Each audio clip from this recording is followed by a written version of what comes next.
because Okay. I can't figure out why. Like, I can do this. That's my Skype window. See, Skype can see the camera, but apparently, um, I don't know what the deal is with OBS. No idea. So are we doing more elemental banners? I was thinking about it, but we could do any number of things. I also had the harebrained idea to possibly just play games, and I'm also eating lunch right now. Okay. You want to do like multiplayer games, or are you guys going to test out your game? Um, well, I don't have a Mac build of the newest version at the moment, so that's the other problem. But Mm-hmm. um, I've been playing some games and doing some research on. Well, basically the big thing right now is refactoring level generation, because Uh-huh. we showed you guys all the crazy room and level random generation where it's fully getting generated by algorithms, you know, no hand design elements. But my big project at the moment is figuring out how to script that, like how to even structure the data. So I've been doing some research, both just like reading, because it's kind of hard to find any articles about it, but there are a few good ones out there. Kobe found a few things too, but I was also playing some Nuclear Throne and was meaning to play some Binding of Isaac and some stuff like that, kind of for research and to just like analyze.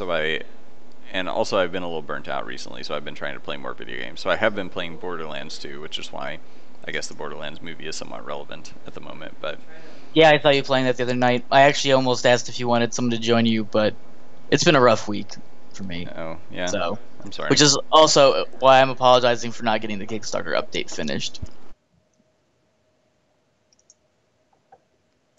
It's But I okay. will do that. I will do that tonight for sure. So, And well, I guess today has been kind of a weird day. Like we did I say this on the stream? We have an Oculus Rift in the office, and everyone's testing it out. So I may hop off the stream here. So besides eating my lunch, we're also sort of distracted by cool new toys in the office, and it switching to Saturdays and just like a lot of things changing gears at the moment. hmm So today is just scattered, and then of course my camera decides to stop working at the same time and all that. So, um, so if do we just have one viewer? Do we just have Doom, or are there many people sharing that um, poll? I never tweeted about it either. I tweeted yesterday that I we were doing I it just today. tweeted off my channel. Yeah, it's just Okay. Doom right now. I tweeted it, so some of the people that from my Twitter might come. But we did switch the day without too much fanfare, so I think people might not know. Maybe something to put in the Kickstarter update. Yeah. Yeah. I'll be putting an update in there, letting everyone know. But I guess this is a good trial run, just to see if Saturdays does kind of work better for us and everything. Well, what I'm sure Doom would love to have a conversation about level generation. It's going to be lots of spreadsheets, but I guess we've done that before. I'll see what he says.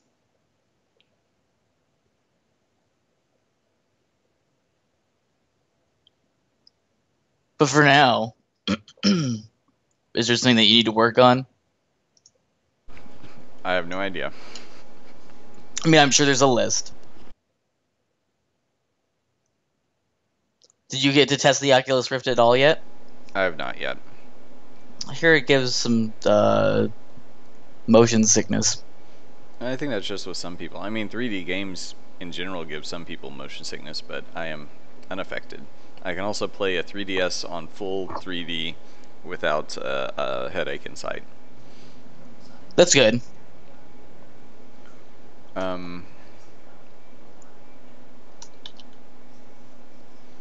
Well, yeah, I mean, it's going to be... I'm not sure if I could really even talk through level design very well on a stream, so I guess we can just work on more elemental stuff. I'm just not really in the mood, but we'll Can you do it conjure? anyway. Oh Some days no. I just have to work, even if I don't want to. Can you conjure up some level architecture? Doom asked. Like paint some elements of level Yeah, architecture? doodling that might be a thing. Yeah, is what he said. Yeah, we could probably work on some of that stuff.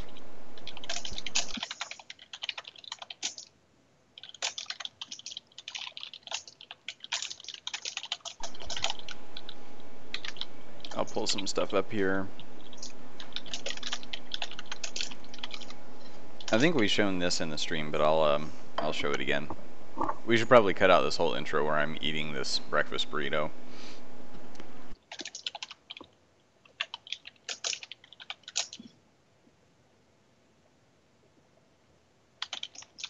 But it's in your burrito. I can tell you what's not in it. There's no gluten. I know that. Or cheese. So what you're saying is there's no flavor in your burrito. An educated man might say such a thing. Well, I'm not an educated man. You know about food, though. Don't say that out loud. People might take issue with that. There's a running meme on my streams and web and on YouTube that I don't know shit about anything, especially food. How did that get started? You know, just general streaminess. I have a theory that if you want to stream, you either there's one of two ways that can go. I should say there's three, and one of them might be a little sexist. So, I guess fair warning. If you're a woman and you appeal to a certain class of people, then you'll get really popular. Not with any technical skill, but physical skill. I wouldn't even say skill, just because of physical assets. How's that? Okay. I'm sure that there is a segment of the population that is the thing for. I can absolutely guarantee it. I've seen it. I'm trying to be as PC as possible right now. Me too. So if that isn't your stairway to fame, said assets. Yeah, if you don't have said assets, then it goes one of two ways. Either you play a video game super well and everyone adores you, or you're the rest of us and the chat is generally against you no matter what. And you need a thick skin. So it sounds like you had a bad week. Oh no, not with streaming. The streaming was the good stuff. I'm glad I got to stream this week. It's just the general tenor of streams is friendly antagonistic. How's that? I see. So there was lots of teasing. Yeah, it's a lot of teasing, and I'm not complaining about that. I like the teasing. My computer suddenly is running so slowly. I'm not sure. I mean, obviously the stream has something to do with it, but... And apparently the tuna pizza started it. Tuna pizza? What? Yeah, Doom... You made some? No, I will never make tuna pizza.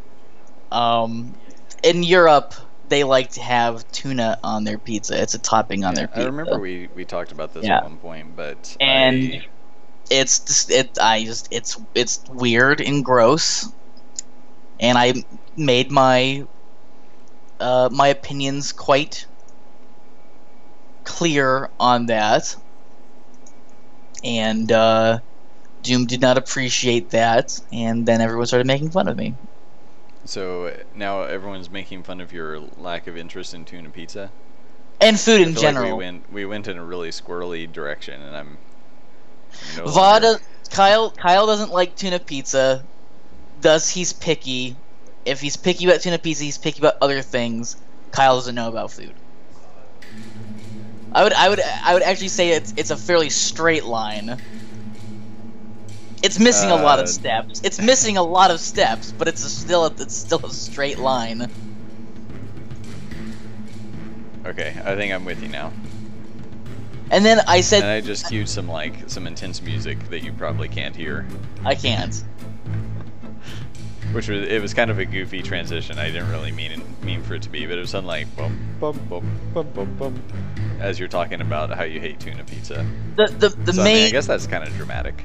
Yeah, the main issue is I don't think fish and cheese goes well together because, you know, it's like a culinary rule. Well, but But I didn't think I would like fish tacos way back in the day before I had a fish taco. Oh, fish tacos are great, and I don't really care for fish. So, I mean, there are definitely exceptions to the rule. It's not a hard and fast culinary rule. It's just one of those, you know, folk wisdoms in cooking. I think if it's breaded fish, that probably It probably out, helped. right? Yeah. And I also said that tuna melts were gross because of that concept. Well, see, I would actually kind of agree with that, but I don't know that I would. I've been surprised by food enough that I would probably. Oh my gosh, my Photoshop is just dying here for some reason.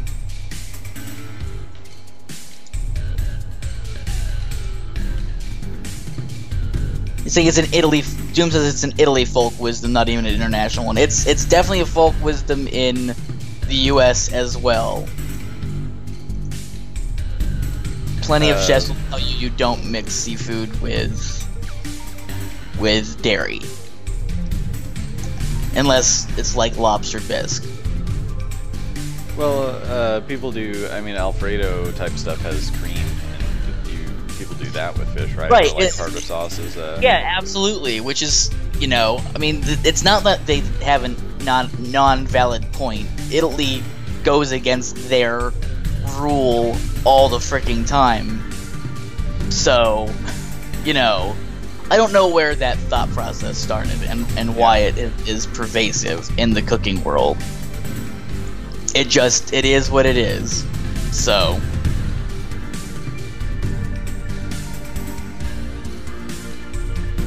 it's all good. I mean, I'm not a fan of fish, so the idea of a fish pizza isn't something that would appeal to me to begin with. Yeah.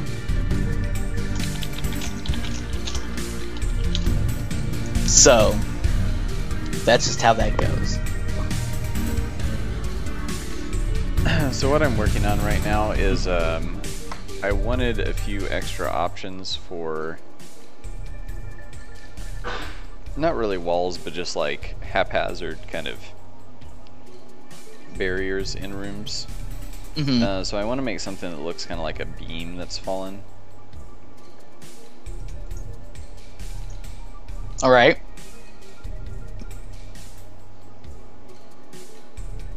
Here's a question, Baker. Mm-hmm. Can you play Borderlands 2 with the Oculus Rift? I don't really know what all is supported. I assume probably most games do not support the Oculus yet. Probably. Would be interesting to see. So what did you glean from level generation by playing other games? If you can elucidate us on that. Basically that we're crazy. That you're crazy? Yeah, I mean, what I've said a few times, like, we're actually trying to do something that I've only found one person who's actually trying to do what we're doing, I think. And I keep forgetting the name of the game. It's kind of, it looks like Link's Awakening. It's kind of a you know, Game Boy aesthetic. Okay. Action RPG. Where they're procedurally generating the whole world, like overworld and everything. It's being published by the same company that published a few other kind of indie action RPGs, like it's like Wayfarers or something like that, I think is the name of one of them. Okay. I should just look up the name for this really quick. Is it Tiny Dungeon? No, I think I've heard of that.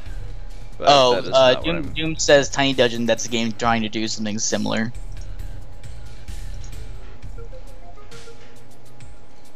Apparently.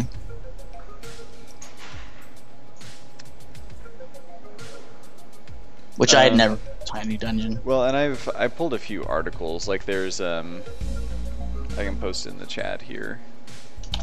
I have not read all of these. I've bookmarked them for reading. I've kind of skimmed some of them because some of it applies to us and some of it is more just like study. It's not as concerned with generating with actually generating the levels in the way that we would. Or it's kind of like some things that we do are taken care of automatically, and they're like conceptually kind of hard to systematize, but it's just like, well, connect the rooms, you know, you just write an algorithm to do it. Mm-hmm. Is it Tiny Keep? No, there's no tiny in the name. And I have this bookmark, so I'm looking through my bookmarks at the moment trying to find it. I might have to buy this game, Tiny Keep. Okay. I love me some roguelikes. I'll have to put that on the wish list. Lena's Inception is what it's Oh, called. no, I do know that game. So here's the article that I read. Yeah, I know Lena's Inception. I've actually talked with the dev a lot. So this is so that people on the stream can see if they're watching this later. This is the game. So it looks pretty cool. Yeah, it is. Game Boy Color. Yeah, I've played the demo of it actually. And I was reading this article on how they generate stuff, and they reference, yeah, you see some Binding of Isaac and some Spelunky reference there. And yeah, this is really cool, showing how how they kind of segment their world. So passing from one area to another. Yeah. So yeah, it's a neat game. It's on itch.io and stuff like that.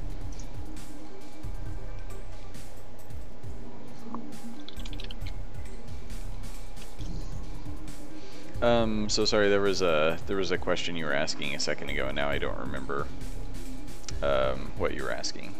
Me neither.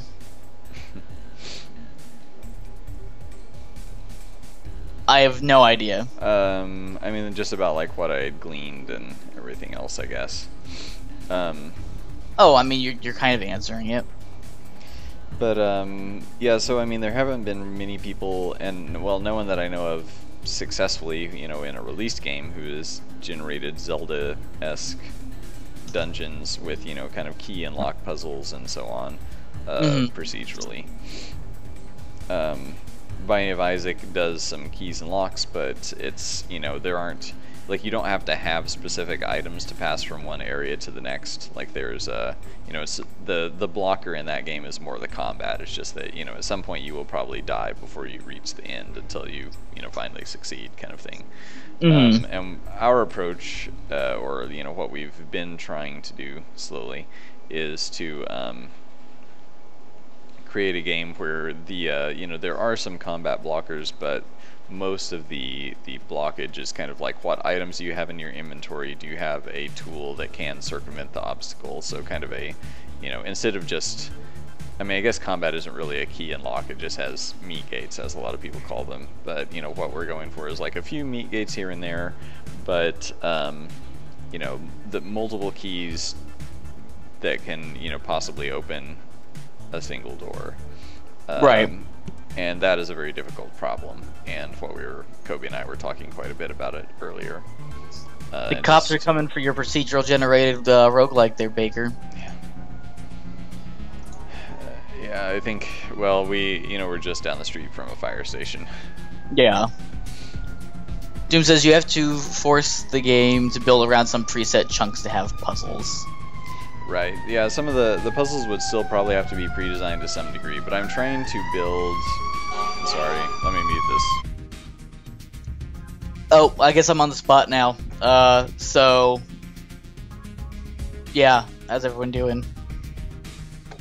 Yeah, sorry, that got really loud. Fire engine going by. Like a list of level components the generation has to create, like just like present. Or preset, he says preset, not present. So I mean, I could talk about it. Like I can even sketch some stuff. Kobe needs me to write sort of an article about this, so we have like our internal documentation about how it's supposed to work. But it's difficult for me to talk about something and think through all of the kind of possible eventualities at the same time, and also write it. So that's where I'm like, well, maybe that isn't really a stream-worthy topic. Right. I understand. It's interesting. I mean, I think you guys are smart enough and talented enough to pull it off, so...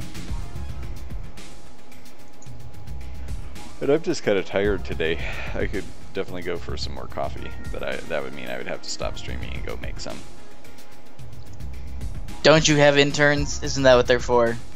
Not today. Not today. Well, like, Matt was supposed to be here today, but he's sick, I guess. Oh, that's too bad. And everyone else is playing with Oculus and stuff. Just reach over and grab Nathan by his beard. Well, and Nathan is at PAX. Oh, okay. Yeah, he's actually up there for kind of a bachelor party for one of his friends. So right, basically the coolest bachelor party ever. Yeah, he told me about that. Which sounds pretty cool. Well, then I don't know who else is there. Is Kobe there? Tell him to make you a cup of coffee. Yeah, well, I don't think I've ever taught anyone else how to do the pour over thing. What do you mean the pour over thing? You have a special coffee maker? We have a Chemex, is what we use now. Because I decided to stop using percolators because they're full of mold. They are indeed. And it's not good for me. So yeah, so we usually do the Chemex thing. Of course, Nathan was a Starbucks brewmaster of sorts for a long time. So if I'm not doing it, he's doing it, or Matt sometimes. Right. I can see Matt being good at the coffee machine. That seems like his thing. Yeah, I think we, well, I kind of just enjoy the process of doing a pour over, because you got to sit there and kind of, it's like watering plants. It's kind of methodical and meditative. Mm-hmm. I don't drink coffee, so I've never had. For some reason, I thought you did, or I don't know. No, I don't drink coffee or tea. No caffeine? Oh no, soda. But I haven't. I mean, I've tried my best to cut soda out of my diet lately. I haven't. I mean, I'll buy a just a bottle at the grocery store if I really want one. But I mean, it used to be the only thing I drank. Now it's mostly water, and beer, which probably shouldn't replace soda. But yeah, I'm happy that I've cut soda mostly out of the diet. That's good. I hate water, but people are like, "Oh, how can you hate water? It doesn't taste like anything." That's bullshit. I actually don't really like just drinking straight water either. Like, it's kind of a, like, actually though, I found if I put lemon in it, I will just drink water all the time. So that's been my tactic to make myself hydrate. Yeah, just put water, lemon in it.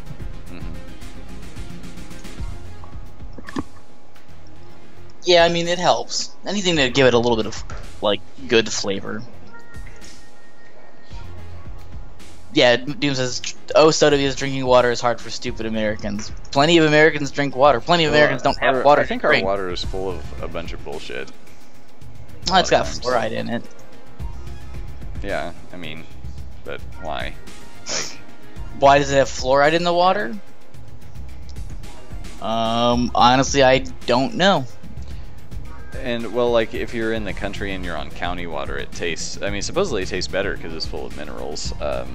Yep. I mean, I think it tastes better than Springfield water, which everyone kind of agrees tastes bad. Like, anyone from, like, basically my aunts, like, they never quite did this, but they basically, I think, would have bottled Campbell water where I'm from and taken it to Springfield because they hated how Springfield water tasted. Jim was saying, yeah, our regular water is gross because of the chloride, and there is some chloride in there, and rust, chloride, rust. Yeah, chloride to disinfect the water. That is correct. You can get well water. My parents have a well. They have 2 wells, actually.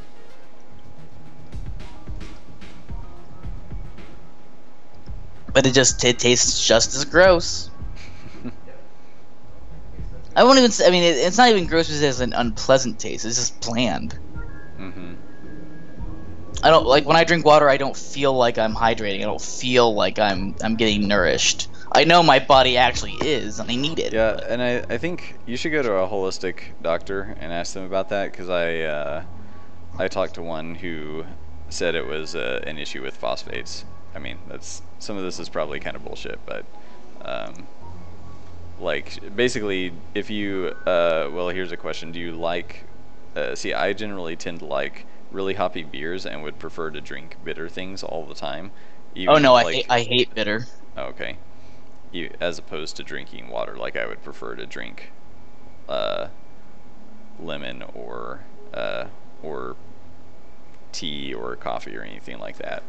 Um, Right, which I don't drink supposedly coffee. means basically it's like any if you don't like drinking water, it probably means you have some kind of vitamin deficiency.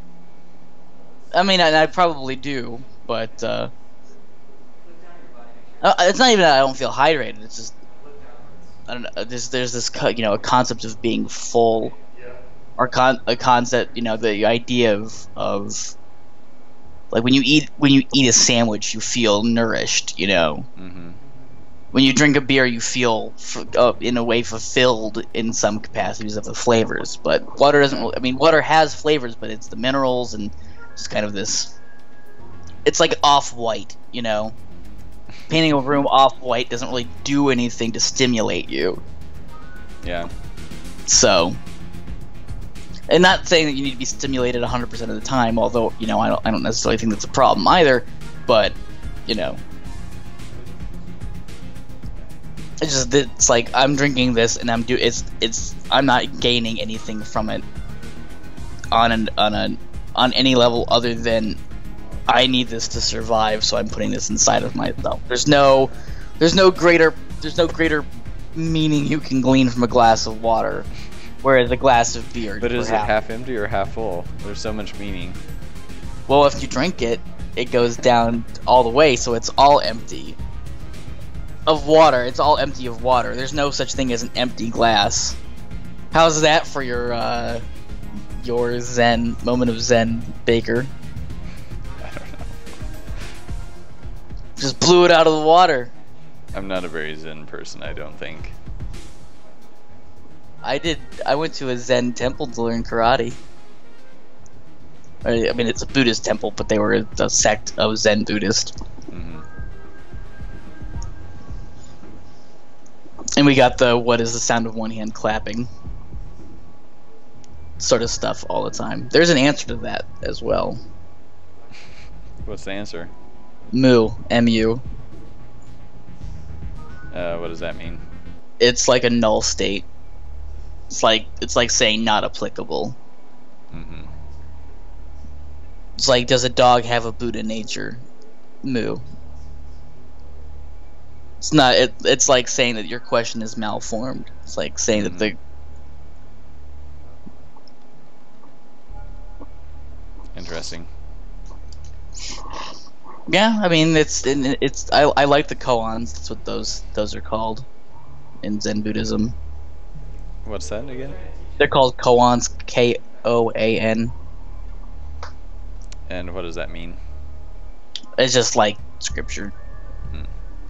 Or a psalm. They're like psalms. Mm-hmm. Like little bits of folky wisdom. You can fold your one-handed clap. Yeah, but I mean, the question, what is the sound of one-hand clapping, is more of a philosophical one. It's like, what is the sound of absence? Like that. What's the song? The Sound of Silence? The Sound of Silence by Simon and Garfunkel. Really great song. Love that song. One of the few songs I like from Simon and Garfunkel. But yeah, it's,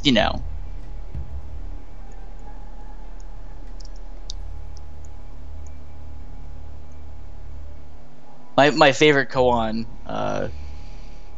is the one that they always told when you're having a bad day. There's these two monks walking on a road which had just recently rained, and they see a woman on the side of the road not wanting to go through a big puddle. So one of the monks goes and puts her on her shoulder and carries her across the puddle and sets her down on the other side. And they continue walking on their way, and eventually the one monk turns to the other and says, you lifted that woman up, and you're not supposed, we're not supposed to touch women. We're supposed to not have earthly things. And the other monk turns and says, I set the woman down on the side of the road. You're still carrying her. And I really like that one. Dithy Rambos is here, one of the people from my stream. Koan, status of a nerd unique to Vase. That's the definition of a koan. The other one I really liked, a man from the West Coast to learn of the Buddha. And as is tradition, they set up a tea ceremony. And the head monk starts pouring him a glass. And the Westerner says, okay, it's full. And the monk keeps pouring until the glass starts overflowing. So finally the Westerner grabs the monk and says, no, you're spilling it everywhere. What are you doing? And the monk says, you're like this cup. You have to empty yourself before you can be filled again. Mm-hmm. Those are koans. I mean, those are pretty typical koans. Yeah. I don't know. There's still something smart-assy about them that I like. Yeah. They're supposed to be like folksy and like deep meaning, but there's just just very good smack talk in them. And I appreciate that sort of sarcastic humor.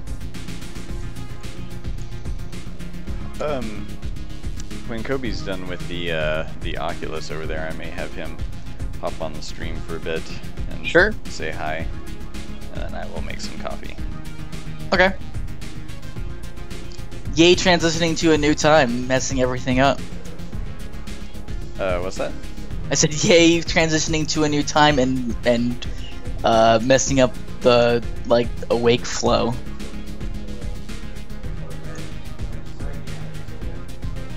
What are you guys playing on the Oculus? Just VR demos. Like, I don't think they're playing any games. It's an interesting concept. I got to test out the Oculus when we were at PAX last year, or the year before. What did you play on it or review on it? I don't even remember. I think it was like the bomb defusal thing. It actually gave me really bad motion sickness, so I didn't play very long.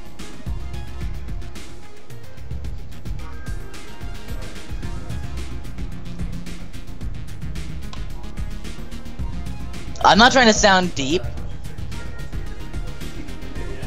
I just saying the ones that I liked. They're not deep. I reject philosophy because I'm a plebe apparently.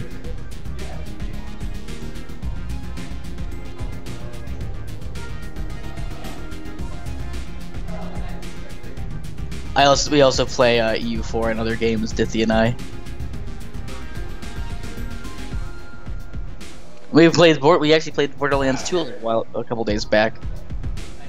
We tried have you beaten it? Whatever.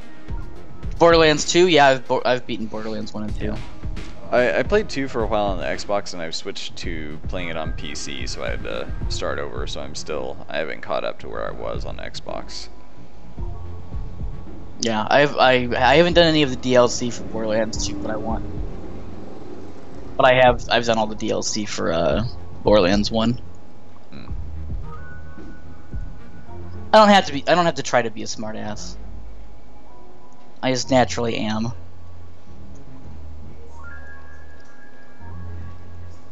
So shove it, Doom.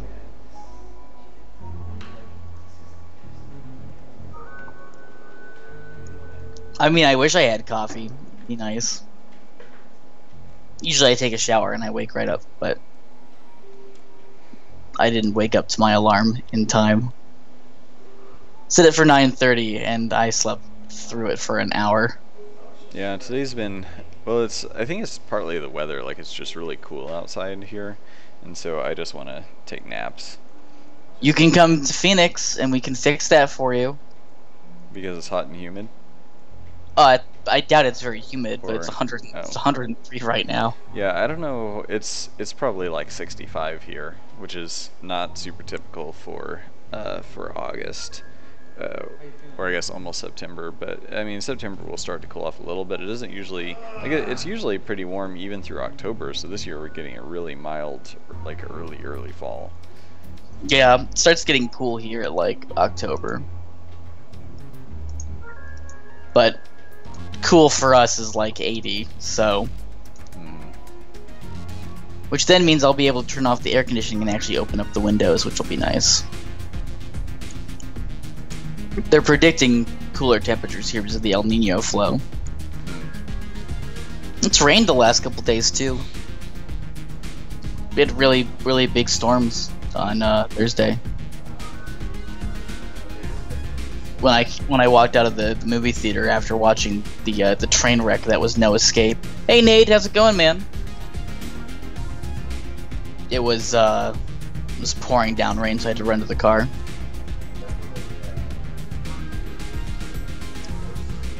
Yeah, well, I haven't been to a movie in a bit. Katie and I were gonna see Inside Out, but I guess it's probably not on at the theaters anymore.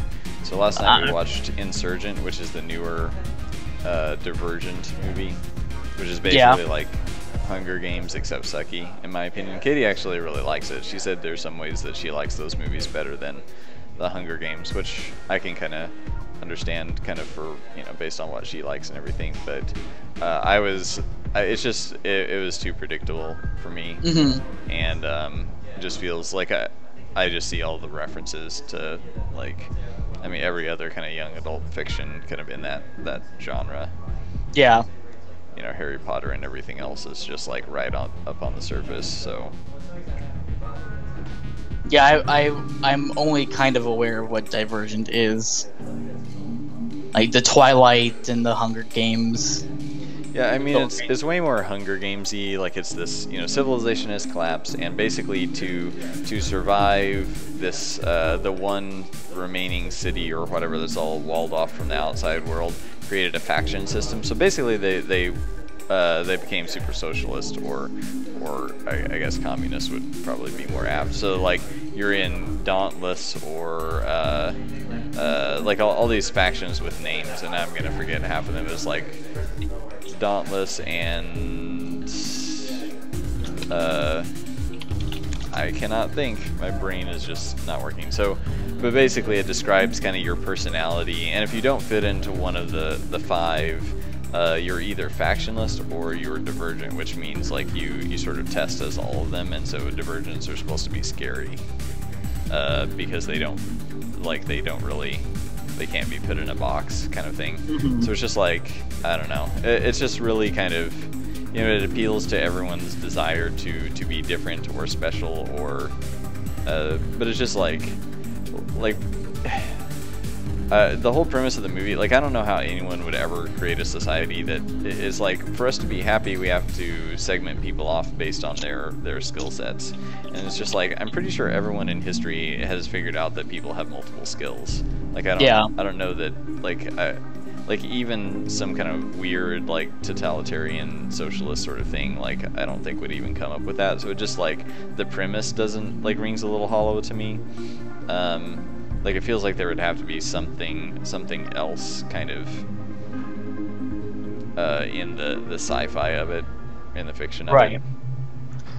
Doom says most young adult novels, except Harry Potter, were shit.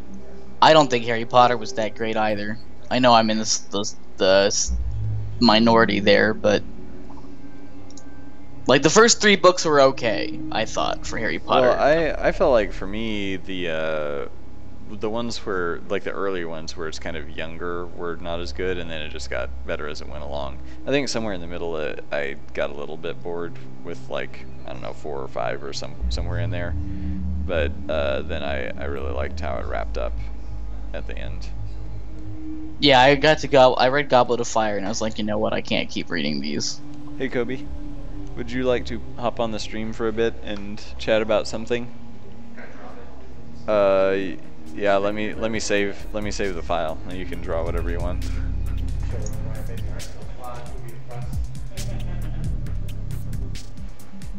And apparently Doom is saying 5 dropped the ball, which I didn't read 5. I only read up to 4. But we're getting Kobe here. Yeah, so I think he's kind of in between stuff, so we'll have him hop on.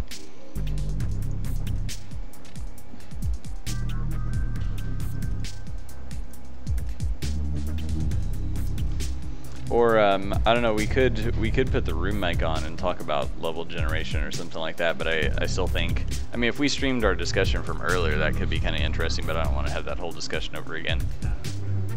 The discussion you guys had at the in the office. Yeah, we were marker boarding and talking about like whether we want the procedural generation to trend a little more toward a nuclear throne or toward a, well, you know, trying to achieve a Zelda feel, which is much more difficult. But anyway.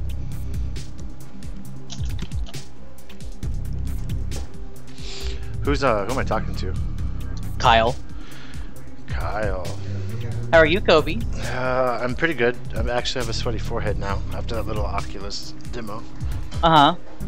So this is Kobe. He is the main guru behind all the intricacies of programming, and a wizard. And a terrible artist. Well, you've never shown us your butcher painting or pictures, so I don't even know how to use this thing. I don't know if you can. I don't know actually what's being streamed. Is this up here? I have no idea how Baker has it set up. Oh, that's the video capture. Okay, that's not Twitch. Gotcha. How are the kids? And the wife? Good. Good. Yeah. Birthday party tomorrow for one of them. Oh, happy birthday. Yeah, thank you. For him. Yeah, for him.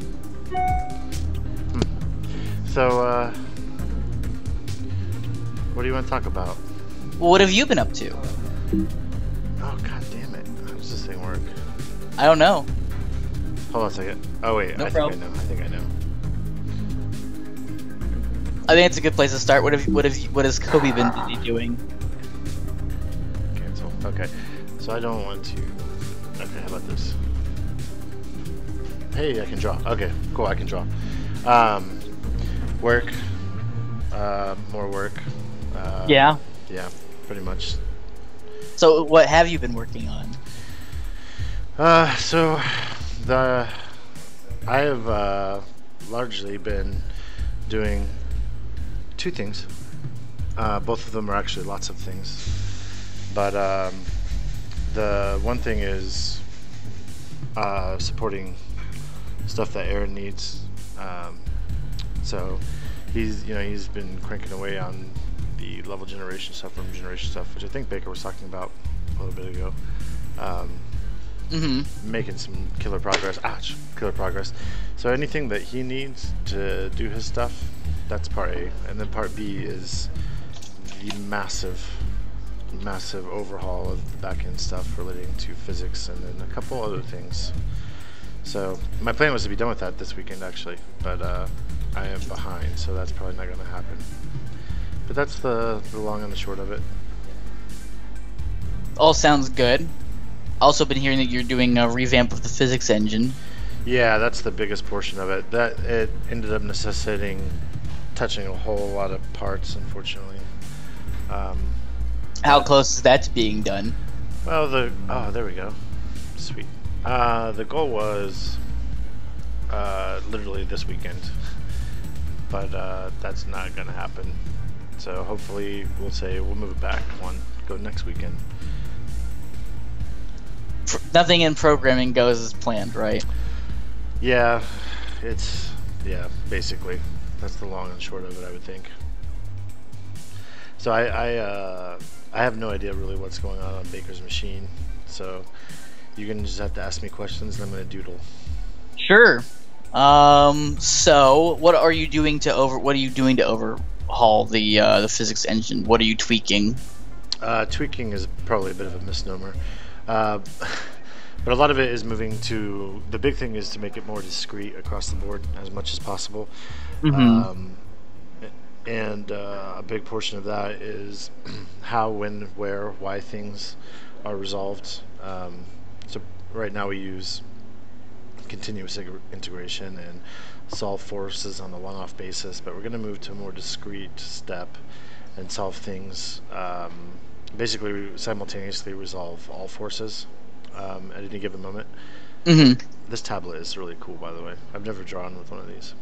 Yeah, me neither. My sister has one, but I've never used it. Yeah, it's pretty amazing. So that's the big portion of it, but part of the things that also are necessitated by that is moving over to using like actual spatial partitioning. And so now the game runs on a quad tree basis, and that probably doesn't. If you don't program, you probably don't know what any of those things are. But quad tree is just a way to divvy up things, group things, and you basically do that before running the physics resolver, so you have less resolutions to actually make. And we had a very hackneyed spatial resolution system in before, but it wasn't very good. In fact, I don't think it actually improved efficiency, which is the whole point. Right. So now we just rewrote the entire structure of how a scene is composed to be built around quad trees. I see. So Baker was saying that he's been doing a lot of testing with other video games to see about level generation. What have you taken away from all of that? I guess it's a good question. On the day-to-day, I'm actually pretty removed from the level generation. Aaron and Baker pretty much got that covered, doing really well.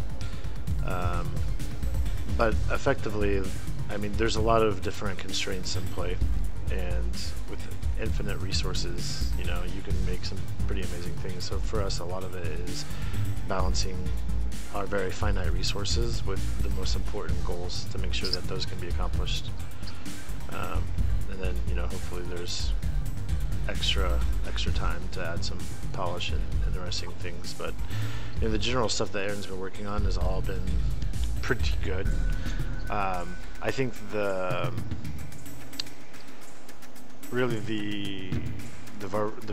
variety that you can get right now easy. Actually, this morning, so the first thing we talked about when I got in this morning with Baker, we went to the whiteboard and had a discussion, which I think you mentioned. So it was like an hour long, but you know, just based on there's like just a few like core kind of things at play at the moment, but even it's just those 2 or 3 things, the permutations are pretty incredible.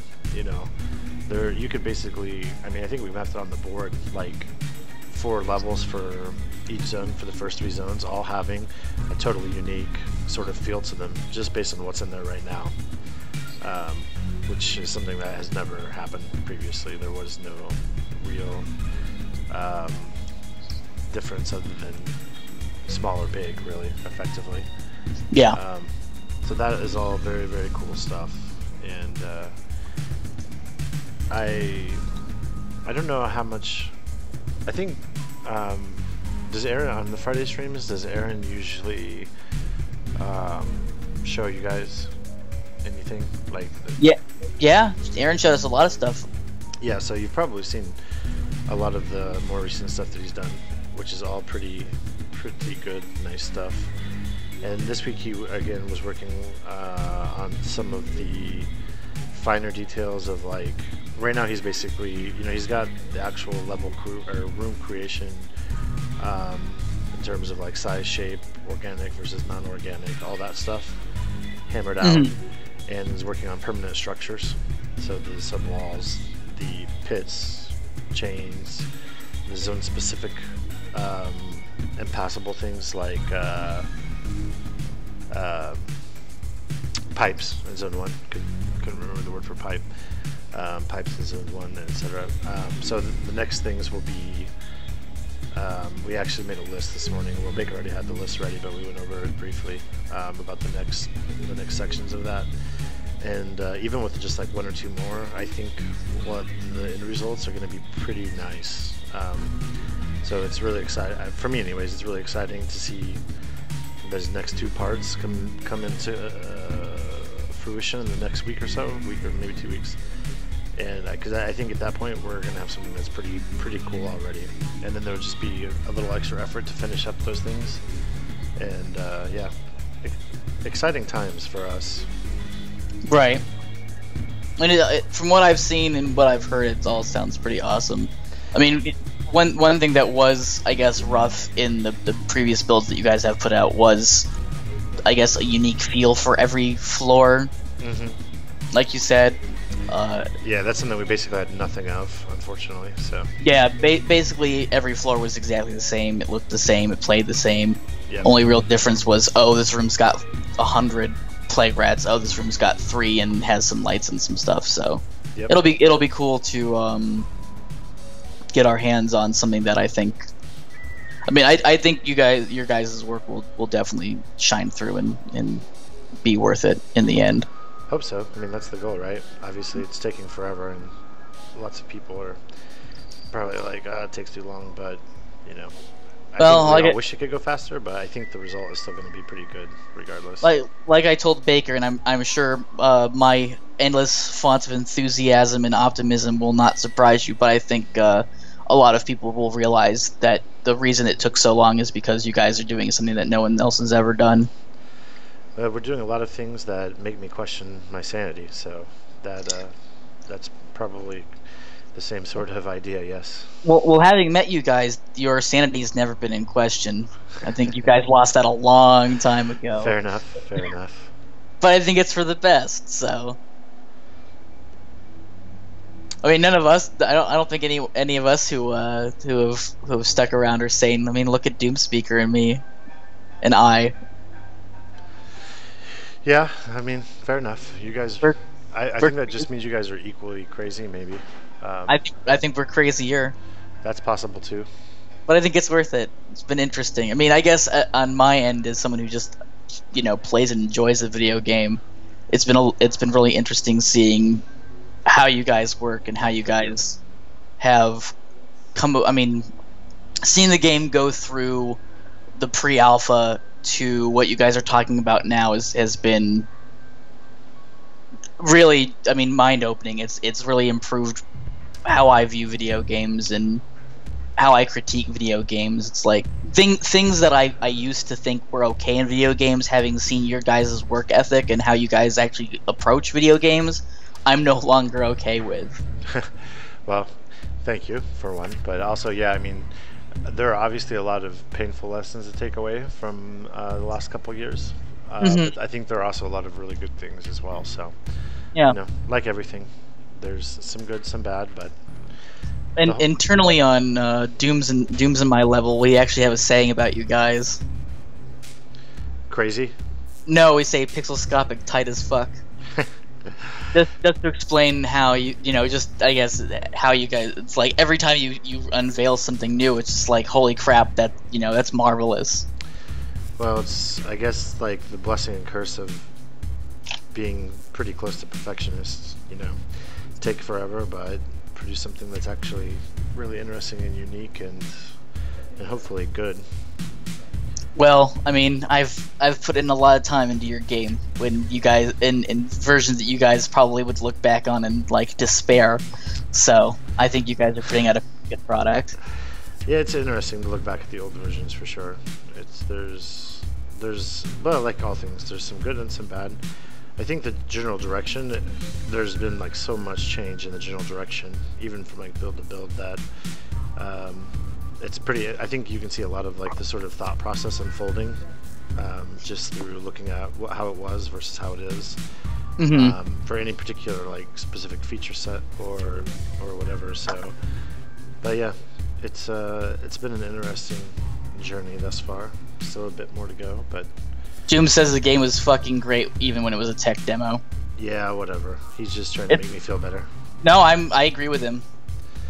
Well, the cool thing is it'll be even greater when it's not just a tech demo, right?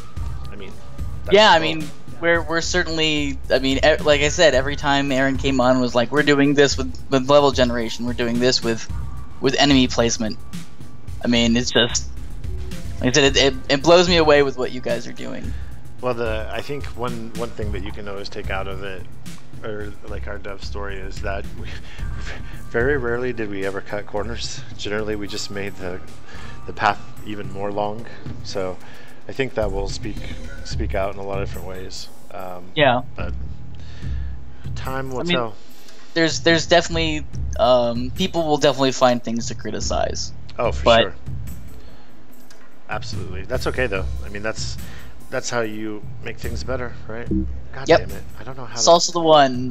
Wow, I randomly came here to follow the channel and boom, we're streaming. Yeah, we're streaming now on Saturdays at 1 p.m. Central Standard Time. Okay. Yeah, I don't know if Baker told you, but we moved the stream from Friday to Saturday because more guys. He did this morning for sure. Oh, okay.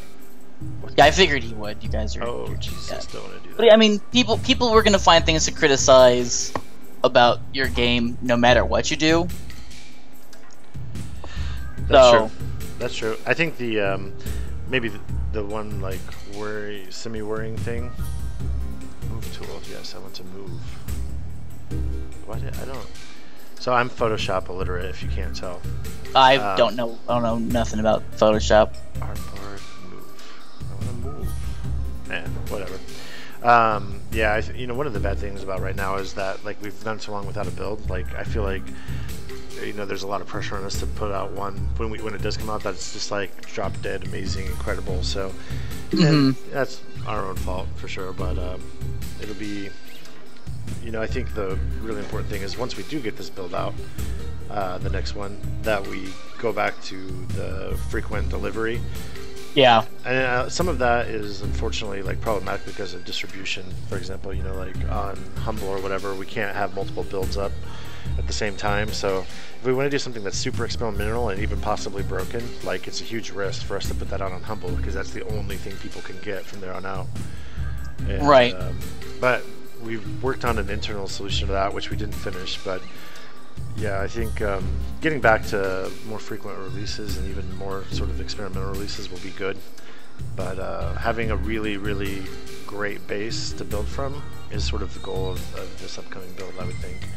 Yeah. Putting out something that the things that are there will probably be totally ready to go for the long haul, and then from there we can just build on top. So. Right. Well, I know when you guys put out a next build, I probably won't be sleeping for 24 hours, so... Well, the cool thing is it's going to have, like, absolute true randomness, at least in, well, if not every regard, and so many regards, that yes, it will be the first legitimate build that has a lot of replayability. Now, how fun is that replayability? Well, that remains to be seen. But, most of our other builds were all much more limited in that regard. Yeah. There's except this much for me. in Bun. So, well, yeah, except for you, but that's because you're also. The reason you like us, I think, is because you're just as crazy as us. That's my conclusion. Yeah, I think so. I mean, we've met in person. You probably have an accurate picture of how crazy I am. You good to go? Because you see the amazing art that I've made on your screen. This is a dragon over here. I don't know if it comes out on the screen very well. Probably not, because it's pretty awful. But put on the finishing touches. One day we will see the butcher that you drew. It's still in the fridge, I think. Yeah, it is. Yeah, I've talked to Baker about coming and visiting the studio. Yeah, you ought to. I would love to. I think we were talking about when you guys finally release. I would come out there and do some stuff with you guys. Yeah, it'd be fun. It would be fun. Seattle or Springfield is no Seattle or Boston or San Francisco, but there's some stuff. To do, things to see, games to play for sure. Nadrog says we're all crazy, and that's true. That is true. Everyone has a small spark of crazy inside of themselves, and you have to nurture it like a bonfire until it grows and consumes you. That's how I feel. Well, we're definitely very good at that. If nothing else. Okay, well, Baker is good to go. So, never mind. Baker's back on the Oculus. I thought he was already done with the Oculus. Well, I was going to ask what you thought of the Oculus. Oh, I think it's really, really super cool.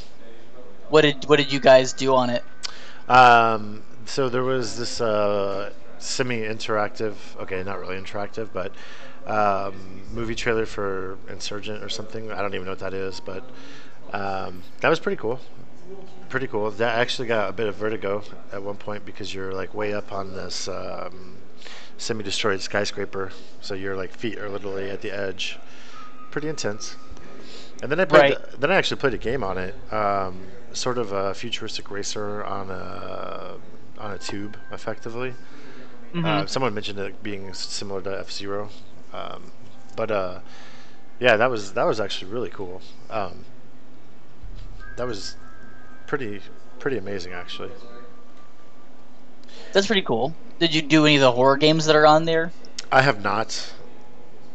I Those are the only know. two things I did. I was starting to get really sweaty playing that racing game, which I don't know if Mhm. it's just the headset, or more likely than not, like my body actually producing adrenaline in response to the experience, which I'm leaning towards. But that was cool. That was definitely neat. How did you feel like it fit? When I tried the Oculus, I thought it was kind of heavy. I actually, so this is the DK2. I don't know which one you tried. I tried the one that was at PAX when we went to PAX. I don't know which one that was. I think it was the older version. It might have been because I don't remember exactly when the different versions were released. But I thought this was actually super light. Like I didn't, well, just holding it, I thought it was very light, and then using it, I didn't really even think about it being there. So for me, it was sort of a non-issue. What do you think about Microsoft's foray into? I don't know if I want to call it virtual reality, but Augmented reality, at least. augmented reality. Yeah, yeah. I think that's a good one. Yeah, no, I think it looks really super cool. Can they actually pull off like what they show? At Probably a consumer not. level, I'm a little bit dubious, but I mean, I think that ultimately will be a huge portion of the future. I mean, there's no reason that kind of tech can't be integrated into literally everything, you know. Right. So it's curious to see what are the applications for VR versus AR. And sorry, there's a motorcycle going by, I guess, or three, or five. Or Apparently. seven. Yeah. But you know, because like the VR thing, so obviously like as the tech stands right now, like I don't see why you couldn't do movies in VR like that. Just go to the theater, slap on a VR set, you know, nice headphones, relax, boom, crazy experience. And then games obviously are the other massive application. Right. So the whole like, the thing is like I sort of feel like augmented reality tech is going to be more important in the long run in terms of making like an economic impact on the world, because literally you can like integrate it into everything, right? Like I mean, you can be driving and viewing Google Maps and, you know, reading tweets. You probably shouldn't be doing all those things at the same time. Well, our cars will drive themselves at that point in time, so it's no big deal. Yeah. But yeah, the VR stuff, I'm curious what applications there are beyond entertainment, like strictly entertainment. People talk about virtual tours and stuff, and I can sort of, kind of, maybe see that, maybe. Yeah. I would Um, I would classify that even as entertainment, though. I mean, that's a facet of entertainment. Yeah, well, I see. I was thinking of virtual tours like buying a home, Oh right? well, When yeah, you're in a I can different see city the application for that too. Yeah. or something, but or like for like an architecture firm to actually like model everything out in 3D and have the client walk through it and all that stuff. I mean, that I sort of see, I mean, it just seems like it's going to be a lot of freaking effort to do that. hmm Um, but so maybe it happens, maybe it doesn't. I don't know. But the augmented reality stuff, you know, I think it's definitely definitely probably going to have pretty massive ramifications across tons of industries. Oh yeah, I think the application is broader. Doom says augmented reality has been a thing for more than a decade now. Nobody likes Google Glass, and then someone says the problem with is that right now it's clunky, and that's true. I mean, it's still an emergent technology. We haven't refined it and I guess the HoloLens is the next stage of refinement. Yeah, so augmented reality has been around for a long time, but it's generally been pretty awful. Sort of like early VR attempts, even were pretty awful. The things that I've seen, like that Hololens at least claims to be able to do, are like so vastly superior to previous AR efforts, hmm that it might as well be considered like a different technology. Um, When I saw it, I thought it was magic. I mean, it's pretty incredible what they show, but again, I'm sort of skeptical. of what they show actually being available in some sort of consumer-friendly price Oh, point and there's no package way. soon. There's no way. Doom and I talked about it, and Doom's like, "You're buying into the Kool-Aid." I'm like, "Not really. I mean, it'd be cool. It'd be nice if it was exactly as they showed. I would like one, but it's gonna be $1,000 or more. So, and it's definitely not going to interface as well as they showed it.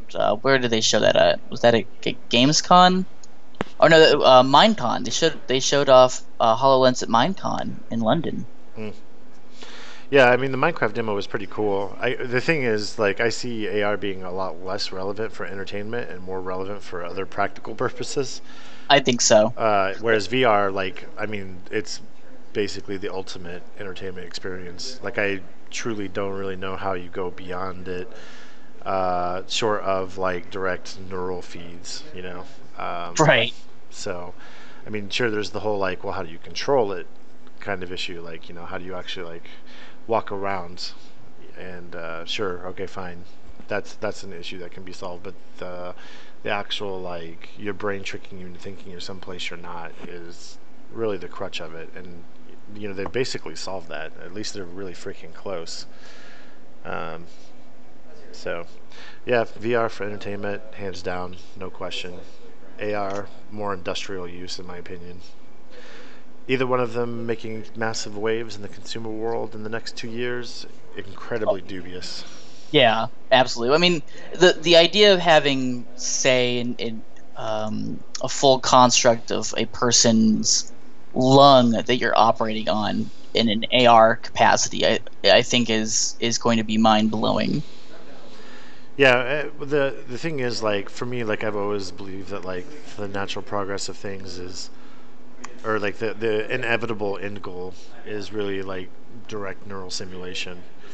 And you know, in that sense, virtual reality is much closer to that experience than AR. So Hmm. I think virtual reality is the more pure of the two. Um, but yeah, so I think it just doesn't have as many practical industrial uses in the short term. Well, VR, you're kind of encapsulated in this fantasy where VR is a full experience. It's body, all the sense. It should be all the senses. If you want like perfect VR, you should be able to taste, touch, smell, feel all of those sorts of things.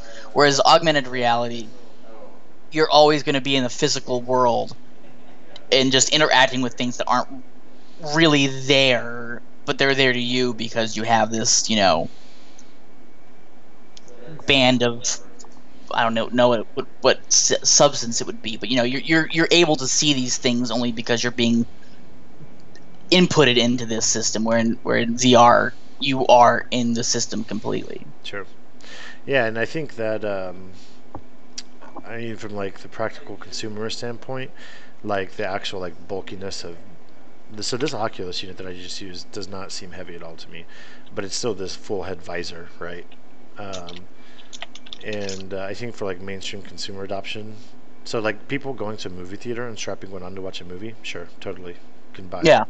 People having them around for non-entertainment applications, much less so.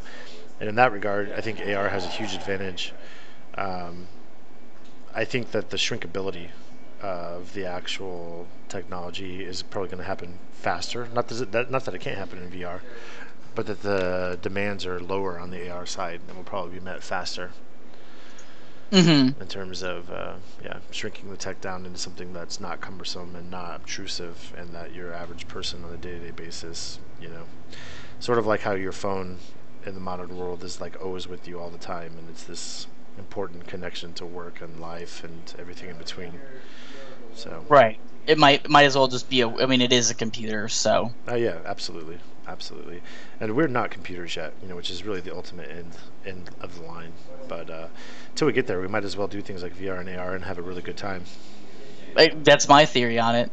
I mean, I'm in the same boat as you. I think neural uplink and all that is definitely the final stage, and becoming a computer is I guess the end state, but not likely in my lifetime unless technology continues to rapidly explode. mean, you and I are both roughly the same age. You and I remember a time when we didn't even have internet. So. Oh yeah, for many, many, many years. Even when even when the internet was like a mainstream thing in the late '90s, like we didn't have internet at the house. I never really actually had consistent internet access outside of school until I went to college. Yeah. You know, um, so I definitely know what life without the net is like, and it's pretty crazy how much things have changed since then. But I'm optimistic that the tech will keep getting better and better and better, and that pretty soon things will be pretty dramatic. I mean, the cool thing about VR is, I think Oculus has just been around for a few years, 2, 3, 4 years, something like that. 4 years. Yeah, Maybe? it's not been out even for a decade yet.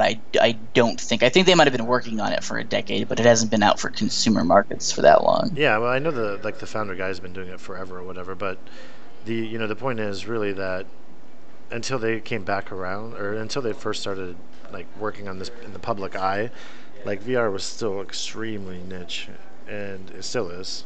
But Yeah, and it was really crappy. yeah, and all the progress they've made just in the last like 3 4 years to me is like it's. I think a lot of that also has to do with the mobile revolution taking a big part in it as well. Yeah. But yeah, I don't know. We'll see. Cool times to be alive for sure. Basically, the best time to ever be human, as far as I can see. I mean, I can't think of a better time. The only thing I could think of being in a better time is 50 years from now, bearing that there's no major catastrophe that has reduced humans to a dark age state. But yeah, 50 years in the future, if technology and the peace that we have enjoyed in our time has lasted until that long, I think that world will look very different. As you and I are leaving the world, I think the world will be unrecognizable from the world that we entered into. Yeah, that would not surprise me in the slightest. I mean, I guess every generation has had that feeling, and I think in some small way every generation has achieved that. But I just think we've reached a point where we're able to do so much with the technology that we weren't able to Yeah, no, I don't disagree. Sorry, there's another fire truck, I do. think.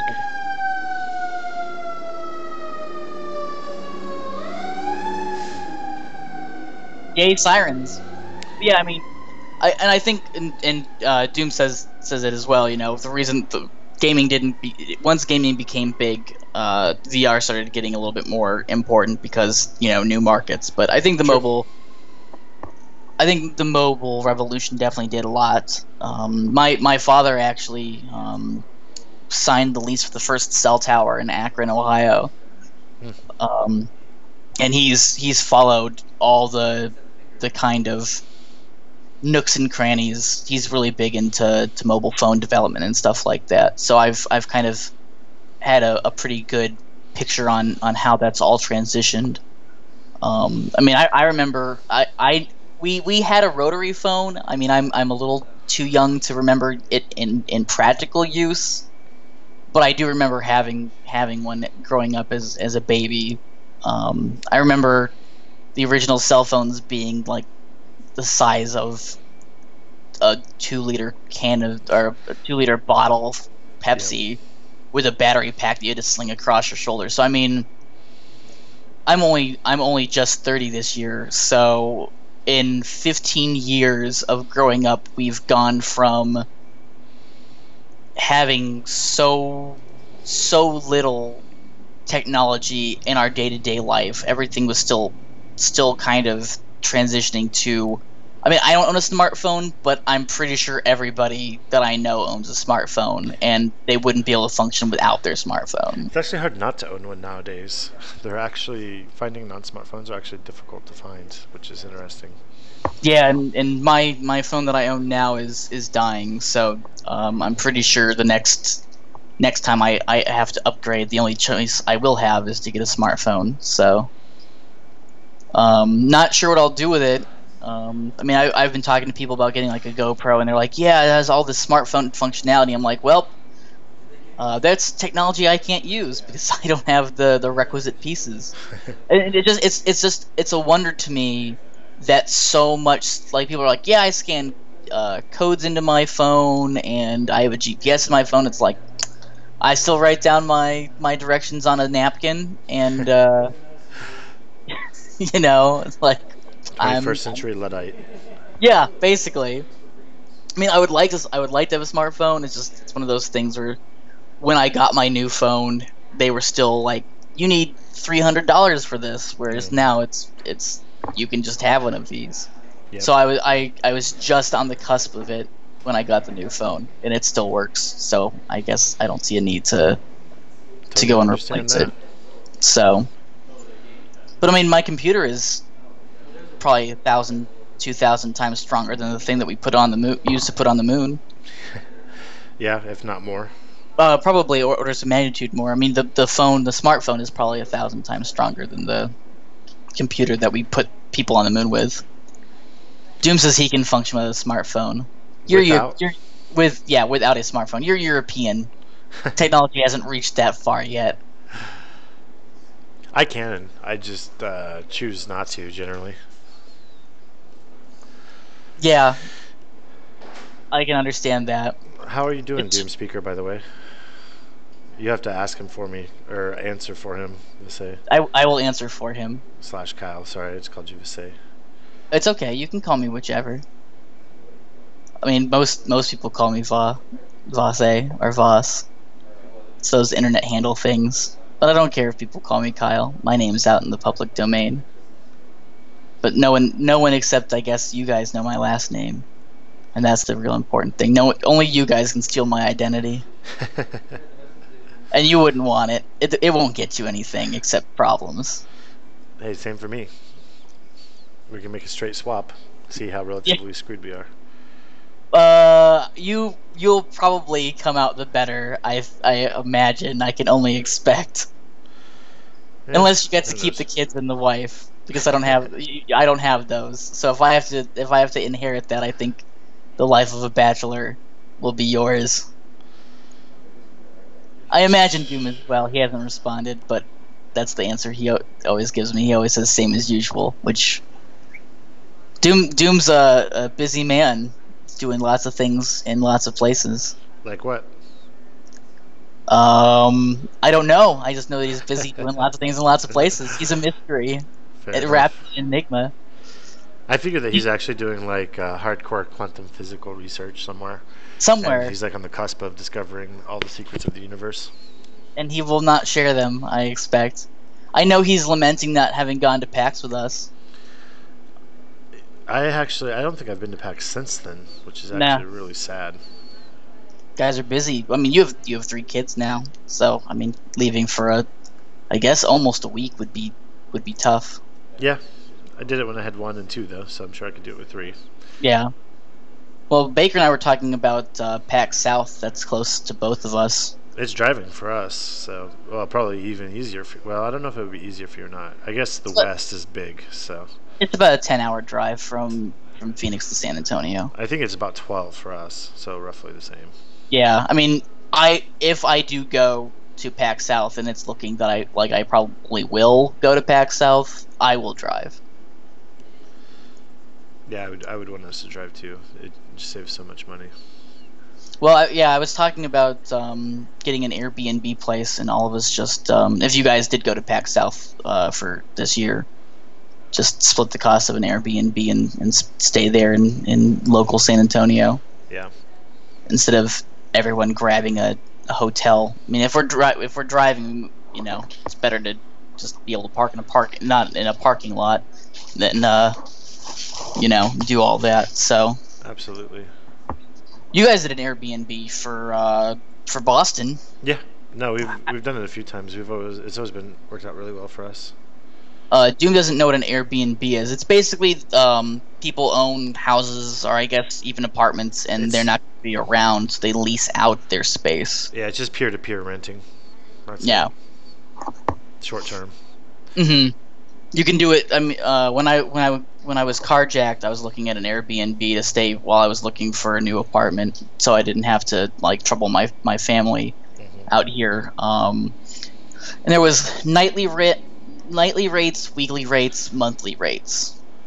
and the monthly rate at the one place that I looked was only $300 a month, and Wow. it and it was a really like this really big. It was like a mansion on. I mean, it was really far away from anything or anywhere that I would have needed to be. It would have been a lot of driving, but I mean, it was like it was serious. It had like 2 swimming pools, free cable internet. Um, they were like, help yourself to anything in the kitchen. Hmm. $300 a month. I was like, crap, that's really good. Oh, way to make it sound special. I was, it varies from person from whoever's the renter to the renter. Hmm. So you can get the 300 a week with, unlimited access to the house, or you can get we're charging you $200 a night and you get to sleep in a shack. So it all depends on how the renter wants to do it. Yep. So it's a neat concept. I mean, it goes back to what we were talking about with the way that the technology is working. You have things like Uber and Lyft. I know is another kind of Uber-like service where people are essentially making themselves cab drivers, and Yeah. then you have people who are basically like, we have a house in this town and we have a house in this town. We're not going to be in house X or Y at any of these times, so help yourself to our space. Yep. Well, Baker is done with the Oculus experience, so I'll let him talk about his Oculus experience. No problem, Kobe. It's good talking to you. It's Likewise. good hearing what you're doing. And I'm sure we'll speak again in relatively short order if the build is perhaps as nigh as you are making it sound. We shall see. All right. Be good, man. You too, man. Have fun and have fun at your kid's birthday. Thank you. Absolutely. I'm back. Welcome back, Baker. Welcome back from the land of virtual reality. Yeah, it looks like Kobe designed Zone 20 for us. Yes. No, I just need to finish like 3 through 19. Yep. He was busy doodling. I was We've got a telling bunch him. of stuff here. Yeah, I was telling him if I do go to your guys' studio, that I'm going to discreetly take a picture of his butcher and leak it online. Okay. Since you guys won't do that for us. I thought we put them on the forums at one No, point. No, never. We didn't. No, you guys talked about doing it. Hmm. But Kobe said something like he'll burn the office down if you put his up. So I don't know if that ever happened. Hmm. I like the runes that he put on the slab that's fallen over. That's a neat touch. Oh yeah, yeah. This metal one here. Mm-hmm. Yeah. Let me see what layer those are all on. Probably on the layer that you were drawing on. Yeah, he didn't Oh. actually draw over it, so I can Yeah. isolate it though. Yeah. So what did you think of your VR experience? It was pretty cool. I think the most impressive part was just like the like I didn't get motion sick, but just feeling like when it's kind of roller coastering around, actually feeling like it's almost like the inverse of actually being on a roller coaster because you're not physically moving, so your inner ear isn't responding, but the fact that your brain thinks you're moving because of or your eyes do, I guess I should say, and so you Mhm. feel this almost like jerk sort of thing, even though you're not really moving. It's kind of weird. There's probably a term for it or something, but so I did a Star Wars demo. It's not an official thing, I don't think, and Mhm. it's like a kind of a movie-esque sort of thing based on the movie I saw last night, Insurgent. Mm-hmm. That was the one where it had like lots of roller coastery. You're like on an elevator-y sort of thing, and you drop down really fast, and you're like, whoa. I sort of feel like I'm actually. But that's, I mean, yeah, that's. I think the thing that was most, or like the thing I would be most interested in, like playing Star Wars. Like I thought it was going to be really intense, but it actually I think, well, because you're like a fighter pilot in an X-wing, you're actually moving what feels like at such a slow speed that it's basically like just playing a video game, and it's not based on your head movement, it's based on your ship movement, so you're actually steering the ship, and you can look from side to side to see, pilots coming. But it's actually much more like a traditional video game than in a way than I don't know what I was expecting, but I thought it would feel a lot different. Mhm. And it feels the most different when you get something in your, like when you're flying through space, there's no point of reference, so you can be upside down, right side up, whatever, and your brain doesn't really care because you just see a star field. But the moment you see a planet and you establish like, oh, that's down, suddenly you get this kind of that dizzying sensation, Mhm. because you realize you're upside down in space. Well, I've never gone scuba diving. The very concept kind of like terrifies me. I really don't like water, but I know for divers, and I guess this is similar to how you were saying. In a space like field, there's no context for up or down. People use bubbles to Mhm. orient themselves, which I think is pretty interesting. I think that would be interesting to see how they apply that in space games. Like how would you orient yourself? How would you Mhm. figure out that way? I'm being asked, however, though. Um, do you still have the assets for the burning skeletons? I have no idea. So I was wondering what that was all about. When was this from, like a long time ago? Uh huh. Oh, I think that wasn't my idea, and it probably wasn't my favorite idea, and so I. Oh no, wait, I know what you're talking about now. That was my idea.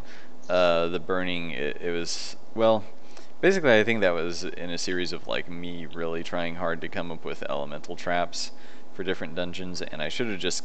Basically, I was afraid we were going to be more limited in some ways than we are by the sort of puzzle gates, so to speak. So I didn't really have a great idea for those, but I guess they really resonated with people since you're bringing them up. Mm-hmm. Um, so I should probably bring them back in some form, but they would probably just be like an enemy trap kind of thing. Right. Yeah, I just was curious. Like the burning horse statue and stuff like that. Yeah. Yeah, probably not the best idea, but I guess if people liked it, maybe I'll do something with it.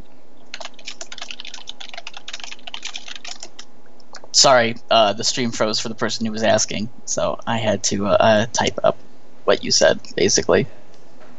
Okay. And it'll be in the VOD, which I'm still gonna try to get uploaded by Sunday nights at 6 p.m. Mountain Standard Time. Okay. But yeah, your guys' YouTube's growing, getting Yeah. lots of views. Yeah, I Every haven't ti- checked. every 'Cause- time I check, you guys have a new subscriber. that's cool.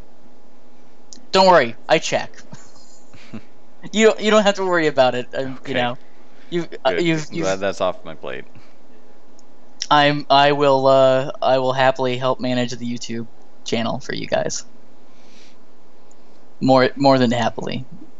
I didn't know how easy it was to, I guess, run multiple channels on YouTube. I know. Well, I think you can it's have definitely 3. gotten easier. It used to be a A pain. I mean, you pain, can have as many yeah. as you want to now. You just have to have a Google account tied to each or whatever. Or yeah, I guess actually you can. I think you can just set up as many accounts as you want to now. I Just thought there was a at least- limit. I thought there was like a 3 or 4 limit. Well, but maybe like, since not we have a anymore. business, I mean, maybe that's the thing. Is like if you're, Oh, okay. so if you have a different business for each one with a business page and it's tied Yeah. to those business pages, you're probably unlimited. Yeah. Maybe as just a general consumer, but yeah, I mean, all you have to do is hit the tab, and you can switch between them and upload. Right. You can upload videos on different channels at the same time. Mm-hmm. It gets a little wonky with like thumbnail stuff, but that's fine. You can always just do that in post. Mm-hmm. But yeah, I mean, it's cool. So, I mean, it was one of the things that I've been toying with is splitting up the gaming content and the food content. I don't think I'm going to do that, but Yeah. it was one of those. I mean, it was one of those things early on in the channel that I thought I was going to do, but I was like, but running 2 YouTube channels would be a pain, having to log back in, sign that you can back just in. have you can just have separate playlists for them. Yeah, I do. I have. Yeah. I mean, I'm pretty good with playlists, but Yeah. Doom says there is a limit if I don't know. I don't know if it's a if it's He says he thinks at least. I think maybe if you're not a business, like Baker said, I think maybe there is a limit, which I think is 3 or 4. I mean, and it would make sense that they don't want people having a million dupe accounts, like, you know, so you can get banned on one and keep using another or whatever. But yeah, and I mean that's fair. So one I guess going back and talking about Borderlands a little bit, while we kind of tie this back in Delver's Drop, I think you guys should take note of how they do elemental effects in that game.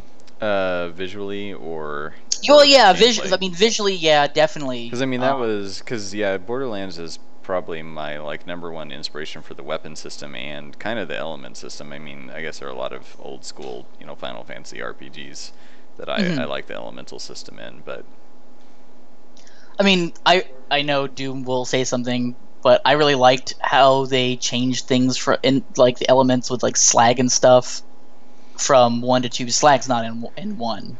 Right. And in the pre-sequel, they introduced like cryo damage, which I haven't done a lot with the pre-sequel. I was thinking about jumping ahead, like not finishing 2 and playing some of the pre-sequel, just because I was curious what changes they made. I just want to like how different it feels, because I'm sure it feels a lot more like 2. Like the jump from 1 to 2, I felt like was pretty big because I played a lot of 1. I beat it. Did I beat it twice? I think I only beat it once, but I played through it most of the way a second time, I want to say. 1 was a lot, I guess. I mean, I think you and I have talked about this before. 1 definitely has like a grittier art style and a little bit slower paced gameplay. Well, it's also just like dumber gameplay. Like you just run backwards and shoot stuff, and the bad guys just run at you and get shot in the face until they die.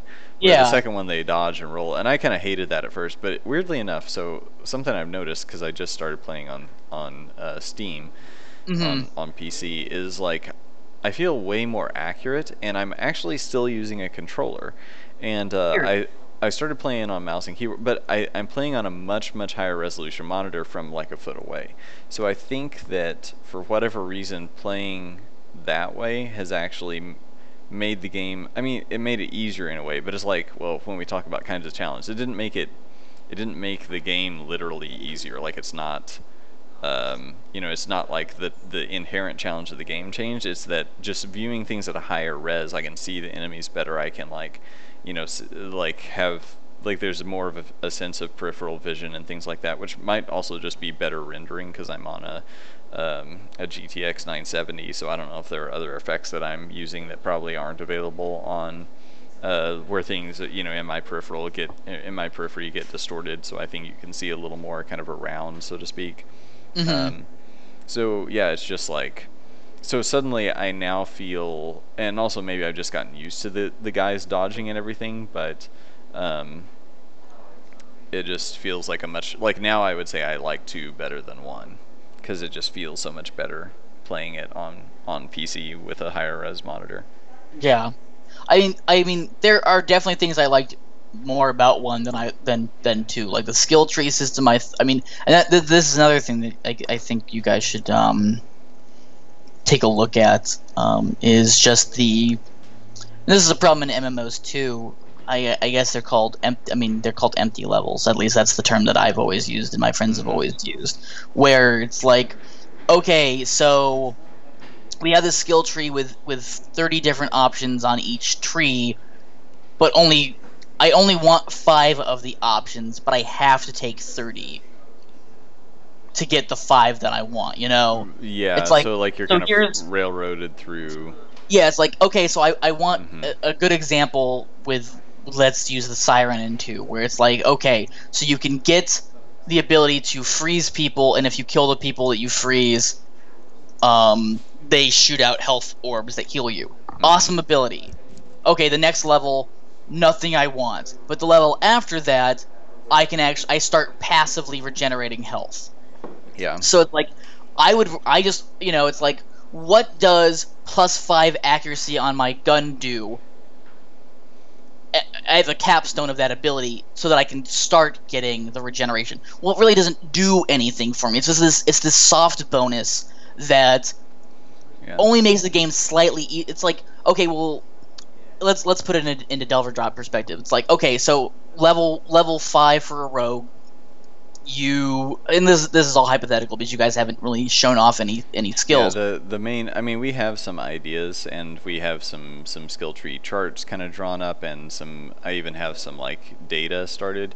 The big thing is like we've got to get the effects system fully functional before we really know what we're going to be capable of, because I mean there are lots of things we could do in theory, but we're not sure, development time wise, how long certain things would take just yet until that system's done. So that's why I've been holding off on saying too much, not because like I'd really like to work on it, and I do want to have some prerequisites, so you have to do A before you do B kind of stuff. But yeah, like Borderlands, I mean, I get the idea that like, okay, the stuff that's farther down on the tree, because they start at the top and go down. Yes. The stuff at the bottom is supposedly the most powerful, so they want you to kind of, that's like the carrot at the end of the stick, which makes sense to me as a game designer. But yeah, I do kind of agree that it's like, well, I don't really like either of these things, but I've got to go through, like, I've got to put a certain number of points into them to get to the next stage down. Right. And I'm not, off the top of my head, I'm not really totally sure how to fix that problem. Well, I mean, I think the way to fix that is not, I mean, just to avoid flat upgrades, more or less. I mean, I don't necessarily think having no flat upgrades is a Well, good when thing. you say, what do you mean by flat upgrades? Okay, so here's the example I was going to use.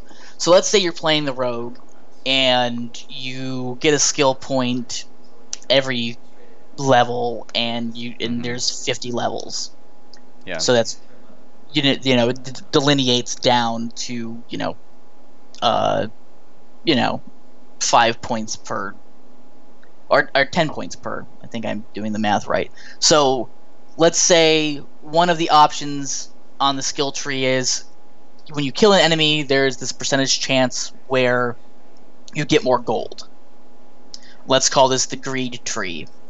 Mm-hmm. So that's level 1 through 10. Mm-hmm.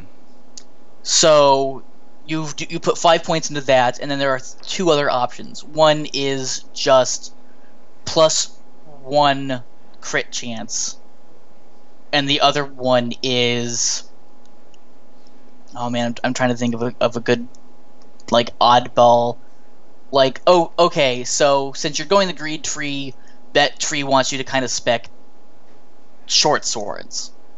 So you have a percentage of finding, or whenever you do a swing with a short sword, maybe 0.02% you get an additional swing.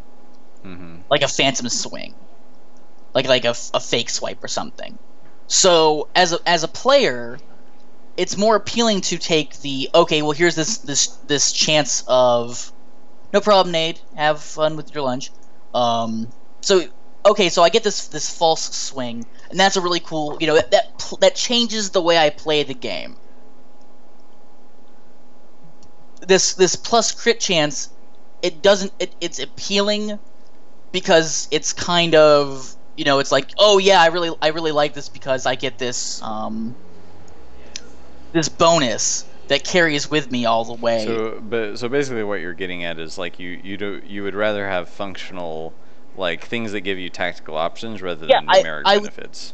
Right. I would prefer, as not just as a player, but as if I was going to design a game, and I am not a game designer, but as someone who has played lots of roguelikes and lots of video games, one of the things that I've taken away is, I can tie this back into food.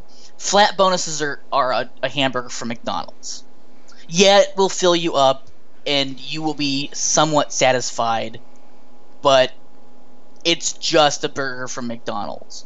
Whereas I get this false swipe, and then let's say on the next level, you get an ability that feeds into that, where it's like, okay, well now I have this false swipe, and if my false swipe hits and crits, then the enemy like explodes into guilt. Yeah. I mean that changes the way I play. It makes it so it's like, okay, so here I am in this dungeon.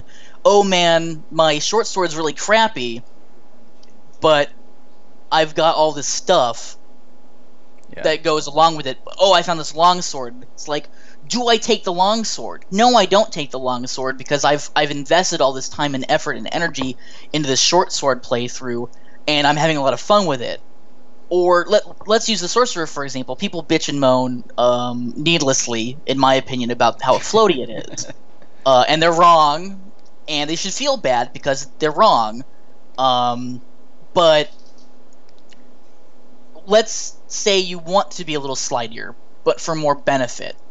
Then you should be able, it's like, do I want to turn this source, or let's say that you keep it the base slidiness that you want, and people hate that. Well, here's this tree, we'll call it sober, because we're basing, you guys are I can't say we because I'm not really doing anything except ranting at you at this point, around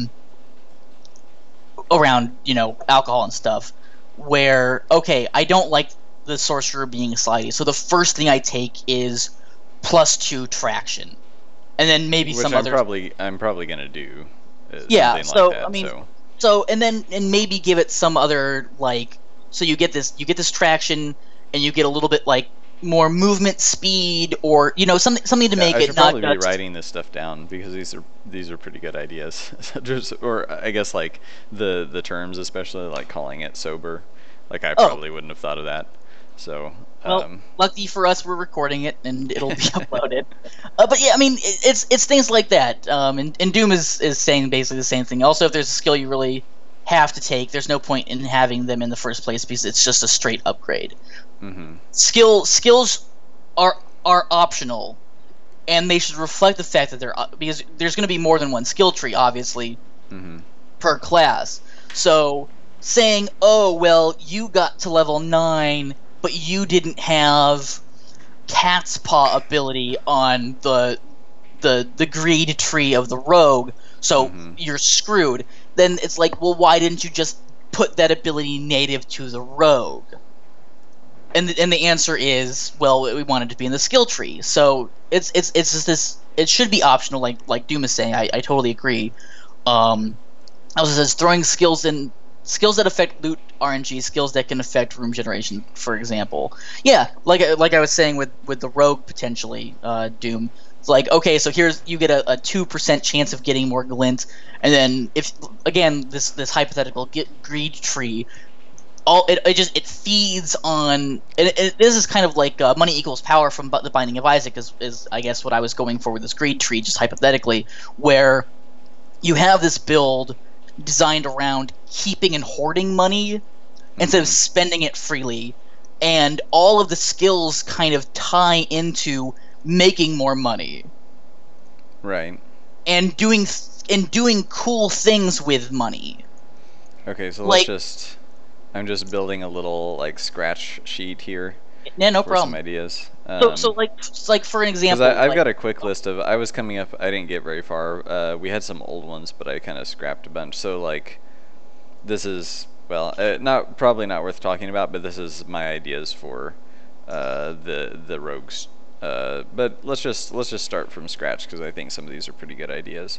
And I had been thinking more about going with a kind of treed approach, like a loose tree, like something that doesn't force you down a single tree, but where there's a subset of kind of the Borderlands approach. There's some kind of a subset of skills that all kind of go together and have a name, just because I like categories because I'm weird. Okay, well here, I guess I've actually had some other ideas just while you were doing that stuff. So let's say this greed tree. I mean, in I don't know if you guys are gonna do capstone abilities for it's basically it's all tree? kind of up for grabs at this point. So. Okay, so here's I guess my hypothetical greed tree for the rogue. So like I said, first couple levels, 2 of the options are the false swipe and make more money. And then the next one, I don't want to say a passive boost to damage based on how much glint you have by some metric. Very, very slight. So how much, based on how much gold you have? Yeah, currently? based on how much gold you have, you do a little. And I would actually even say, don't make it passive, because I like what the Borderlands did, where it's like, okay, you scored a critical hit, now you've got this buff on you. So I would even say that it's like, okay, and again, the false swipe thing. It's like, okay, so the greed tree would be building on this whole critical aspect and on this aspect of money. And it kind of to balance out the fact that you are stuck on short swords. All of these things you have to have a short sword to get all these benefits. But then like have it like a throwaway ability, or Rogue could have the ability to get more shops or get a better starting weapon, which I think would be really cool.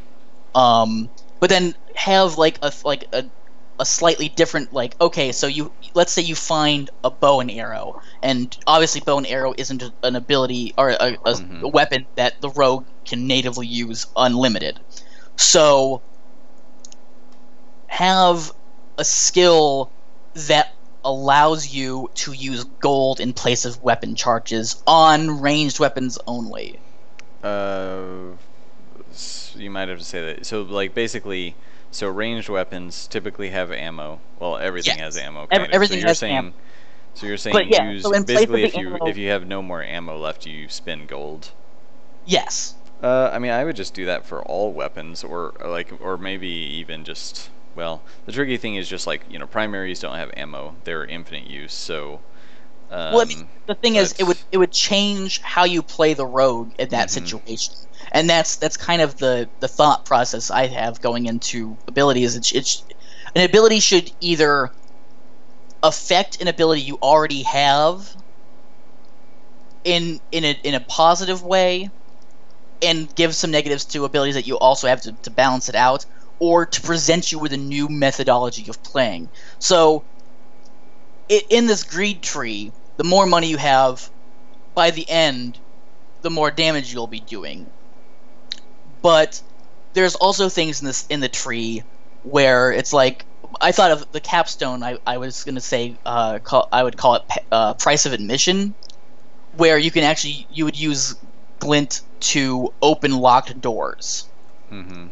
Not like puzzle doors, but it's like if you need a key, you can unlock. This would probably be for small keys, so you still have to like the major kind of what I'm calling silver keys right now, but basically major dungeon keys you still have to find. Right. Yeah. Anything minor, you would be able to pay like an additional or a set number. And Doom says get buffs from collecting cast actually would be incredibly amazing. So yeah, so another ability would, like, if you collect, let's say 20 glint in a room when there are still enemies in, you get a small damage bonus. So it just, these are all things that give you small boosts as you play, but you have to play in a particular style. Right. And you can see that style if you actually read the abilities, and you can see where, and no one ability is, I guess, flat. It's like there's no, I mean, and again, I know Doom is like no passive, just +1 damage bonus, nowhere, no how. But I mean, I'm a little looser on that, which it's weird. Doom is like, yeah, totally go for, drop shards and give people more chances, where I'm like, no, permadeath only. And here, it's just one of those interesting things that emerge, I guess. But yeah, so yeah, I don't know what I would call the range thing, but yeah, I think it would be interesting to like, or let's say for the sorcerer with the sober tree, so the sorcerer can use wands, and they can use the pots, or I'm probably just gonna let you guys write some of this later. Oh sure, I mean I'll be happy to do that. But I mean, so kind of going off what the sorcerer had, or what I've laid out with the rogue, with like a short sword spec. The sober tree, you would actually start losing damage with spirit flasks. You mean taking damage or doing less damage? Less damage with a spirit flask. So the more sober you are, I see, the less benefit. It's to tie in with a theme. the less damage you would, the less benefit you'd get with the spirit flask weapons. But then the sober tree, it's like you would get more benefits with other things. Yeah, That. for let's say in exchange for better maneuverability and maybe improved dashing, something like that. Yeah, exactly. So, and that's what I'm talking. That's, I guess, the core concept of what I'm laying out here is a skill should change the way you play in a way that you want. I mean, and you can't please everybody all the time.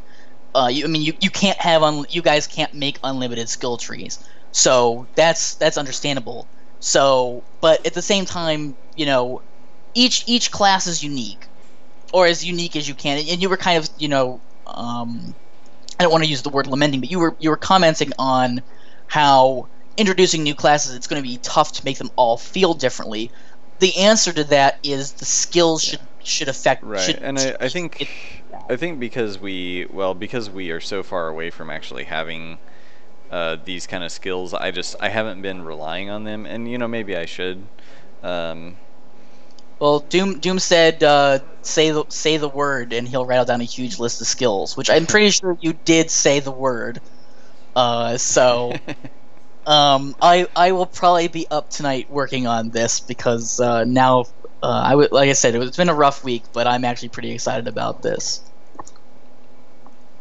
I don't know. I like skill ideas. Obviously. Yeah, I mean, I'm happy to, if anyone has any ideas and wants to put them on the forum too, since I mean it might be just the three of us on the live stream now, but yeah, if anyone wants to post ideas, we will plug them in this list, and then at some point narrow down. Like, you know, we might come up with ideas, and some of them were like, oh, maybe that, you know, rogue idea works better for the assassin or whatever. You know, some of it, like, will probably be somewhat malleable, but yeah, I'd be happy for people to throw some stuff at us. It's sad we have so few people, because this is the stuff that I think more people should be involved in. Yeah. Like this is when, I mean, I think all of the stream is interesting, but I think this is a part of the stream that more people would find interesting. So, tell your friends, tell your family. And I guess, well, it's the thing about this is like it's more fun to be involved in. And I mean, maybe what we could do is like once a month have a brainstorm stream, and have try to get more of our backers to show up, kind of thing. Because I mean, those are like probably less interesting to watch later, since at that point you can't participate because the stream has already happened. But then, what we need to do, I mean, this is something that we should talk about once the new build is out. But we should find a way to like send out an email to backers like a day before, and this is something that I could do if we figure out how we can do it. This could be one of the things that gets added to my list of tasks, and I'd happily add it to the list of tasks. But send out an email to backers saying, hey, this is what we're talking about on this stream, you know, each week, and then when the monthly brainstorm stream, or even if we just wanted to send one out I mean, I think we should send one out each time. But if we just wanted to do one for the weekly or the monthly brainstorm stream, it's like, hey guys, we're doing a monthly brainstorm stream. You know, if you guys are really interested in the game and want to give some feedback, then this is the perfect time to come, because we are actively encouraging discussion with the things that we've been putting out in the game. I think right now there's not going to be a whole lot of interest in that, because there hasn't been much that you guys have shown. But I think once you guys put out a new build, I definitely think it's something that you should capitalize on. Yeah. Maybe not something we should be discussing necessarily on the stream, but hey, we're here and ideas are flowing. So yeah, I mean, I think, well, and that's the thing. Like, you know, we work really hard all week, and then sometimes it's just, you know, I said like I was kind of tired today, and so sometimes it's like, you know, it's just kind of nice to like bounce some ideas off of people who like haven't been nose to the grindstone, because a lot of times you all will have more interesting ideas than we did, because we've just been like, you know, like our nose right up against the the grindstone, to use my phrase again. But yeah, I mean, what Kobe was saying, you know, you got one thing you guys can't say about the process is that you guys haven't cut corners. Um, one thing, I mean, I don't know if I would ever make a documentary. I think it'd be interesting to do like an hour long post up once the game is out from a backer's perspective, not even tied to Pixelscopic as an employer or anything like that, but just as a partial observer. Um, one thing I think, yeah, it has slowed you guys down, but at the end of the day, you guys are hyper focused on your game, and I think that's important. But at sometimes I think like and Doom and I have talked about this. It's like you guys don't see just how amazing the things that you're doing are because you're so hyper focused on. There's a lot of forest for the trees kind of stuff. Yeah, and I mean, and I don't, and you know, I mean that in the most loving way. No, I understand.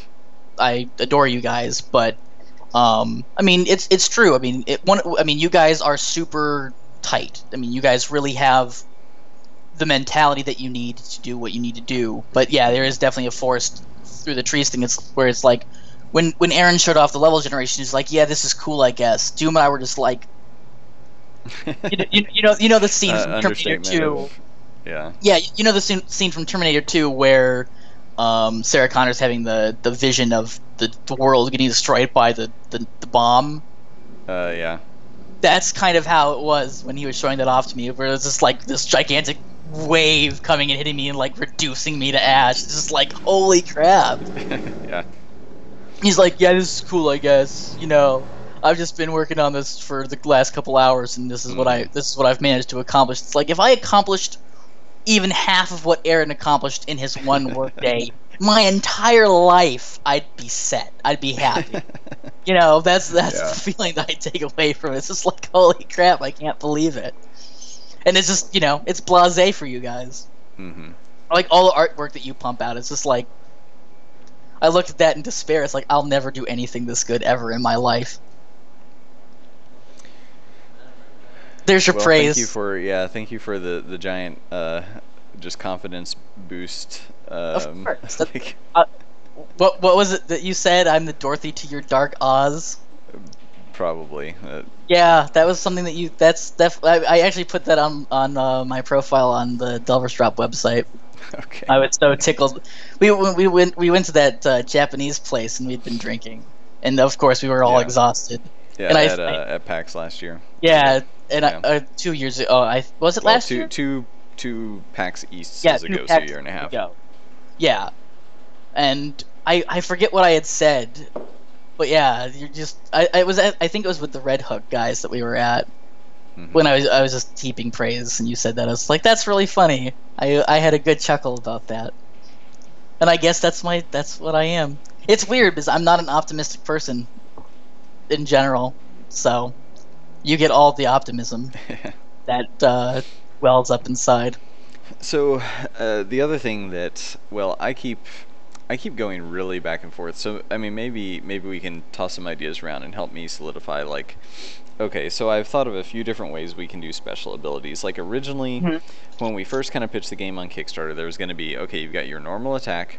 If you hold the button down, you have a charged attack, and so it does a special thing. And we were tying that so much to the character class. So I think originally the plan was you can only charge your primary weapons. You couldn't charge your other things. But then we added stalking, and suddenly it made sense to hold the button down to go into stalking mode and aim or slightly charge up other weapons as well.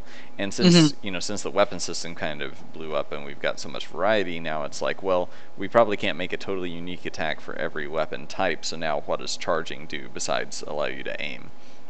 So and then, well, and beyond that, we had, okay, your special ability, you press a button and does this room-wide, burst sort of effect, or, some big, almost like room-wide, or gives the player the ability to do something big and special and allow them to, like, run around the room faster or something.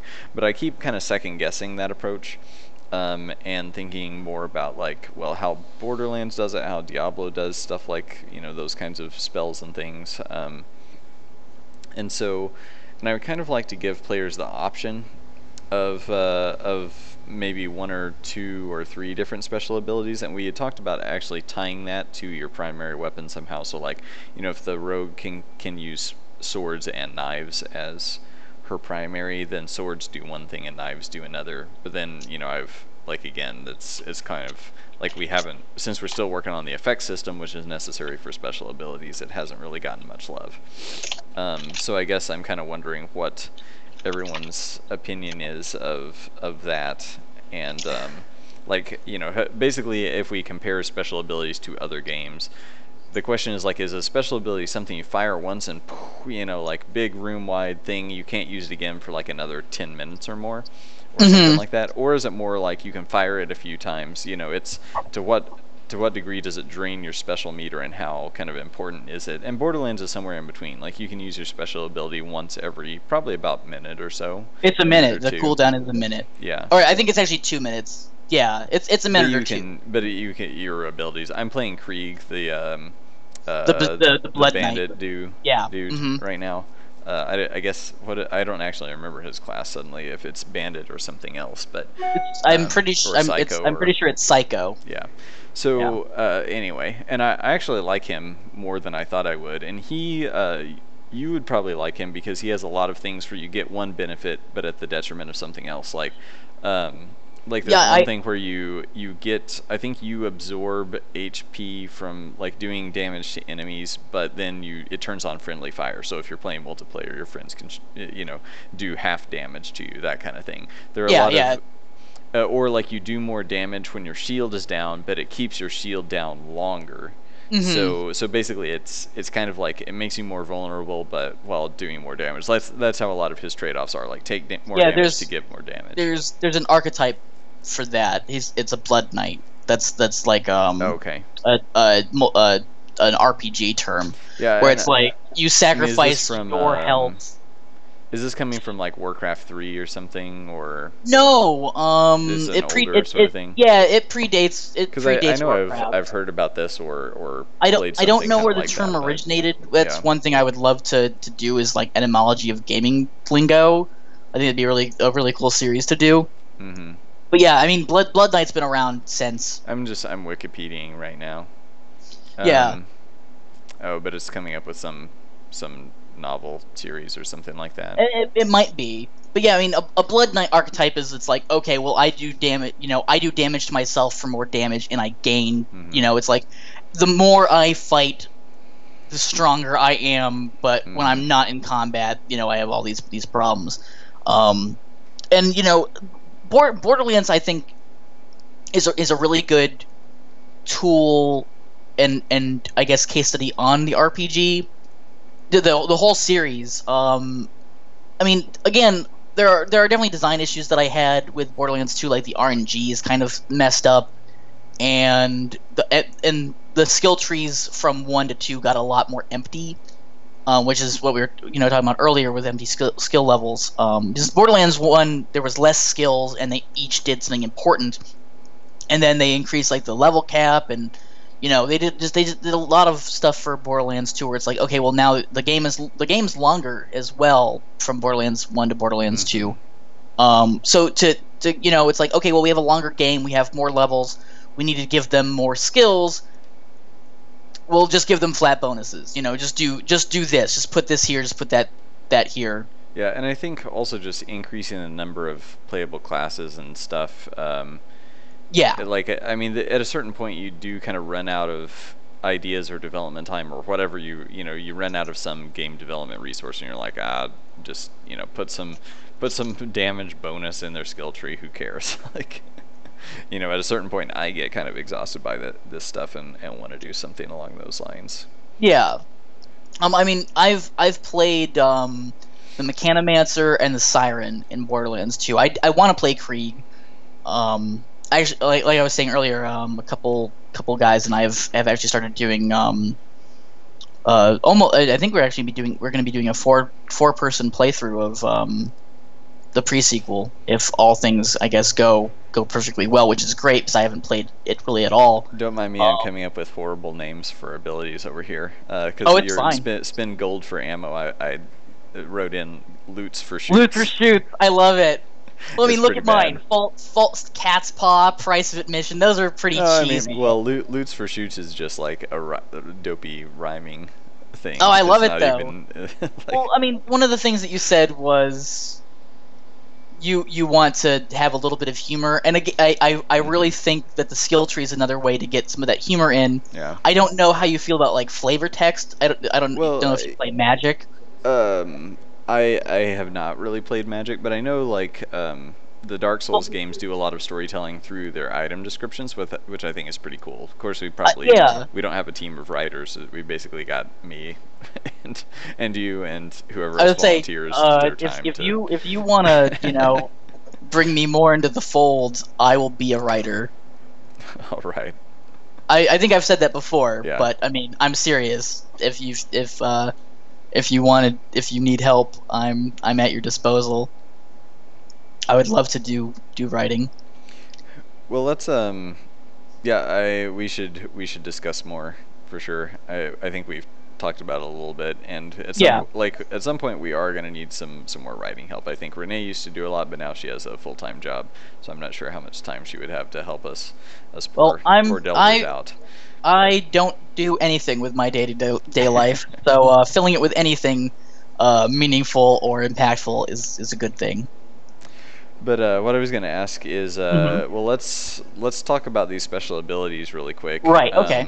Because I need some ideas to just like solidify my brain. Like, what do people think works better based on a few different, based on some other games? Like, so charging special abilities, or like we could even do a two-step special ability, which I thought of like pressing the special ability button once does one thing, like does a simple version. If you hold it down for like 2 seconds, it then, like basically you hold down for 2 seconds and then it just auto releases. So and that is a second different, like wider ability.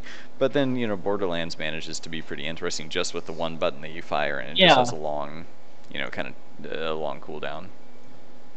Yeah. I mean, and on special abilities, and I guess tying it also with skill trees, because you get like the first thing you get on the skill tree is your special ability Right. in Borderlands. So I don't know if you want to do that. Yeah, and I mean that we could probably figure that out later. Just like what, because I mean I think from an interface perspective, it's a little bit difficult to make the special abilities both selectable and upgradable. Which I think we could do it. I have an idea for how you would do it. But That's why I was saying, like the way that Borderlands has it, like do something, get a buff, stack the buff. I think that's Yeah. a good way of doing it. But that doesn't answer your question for special. I mean, I think Borderlands has a really good methodology with their special, hmm where it's an interesting little, like, it's flavor. Doom says Borderlands is pretty boring with most of their special skills, but I don't agree with that. I think all of them are pretty unique, and I think the special abilities do a really good job of Well, let me paste characterizing. Yeah, in my previous abilities here, my previous ideas for the rogue. he says turrets are boring, Gunzerker is boring, but they change, they're integral to the way you play the character.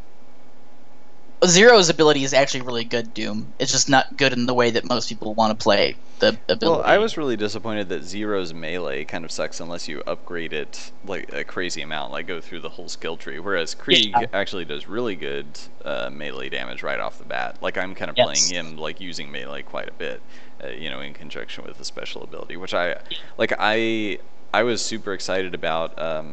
What is that game called? It's by Ace Team or whatever, published by Atlas. Oh, I have no idea. Xenoclash. Yeah, I Oh think yeah, it's okay, Xenoclash. Like Xenoclash. the first person like fisticuffs game basically. It has some shooting, but it's like rough bow and arrow kind of stuff. So it's Yeah, Quaddy's really into that game, but I think it looks like garbage and plays like garbage. I mean, it doesn't have the best graphics, but I like that it's totally different than anything else out there. It's kind of weird and surreal.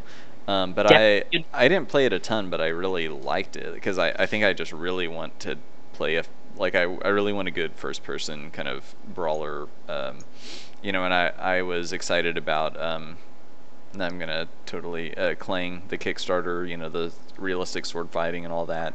So I really like the idea of first person kind of hand to hand, and I guess just no one's done like something that's kind of amazing and AAA in that regard.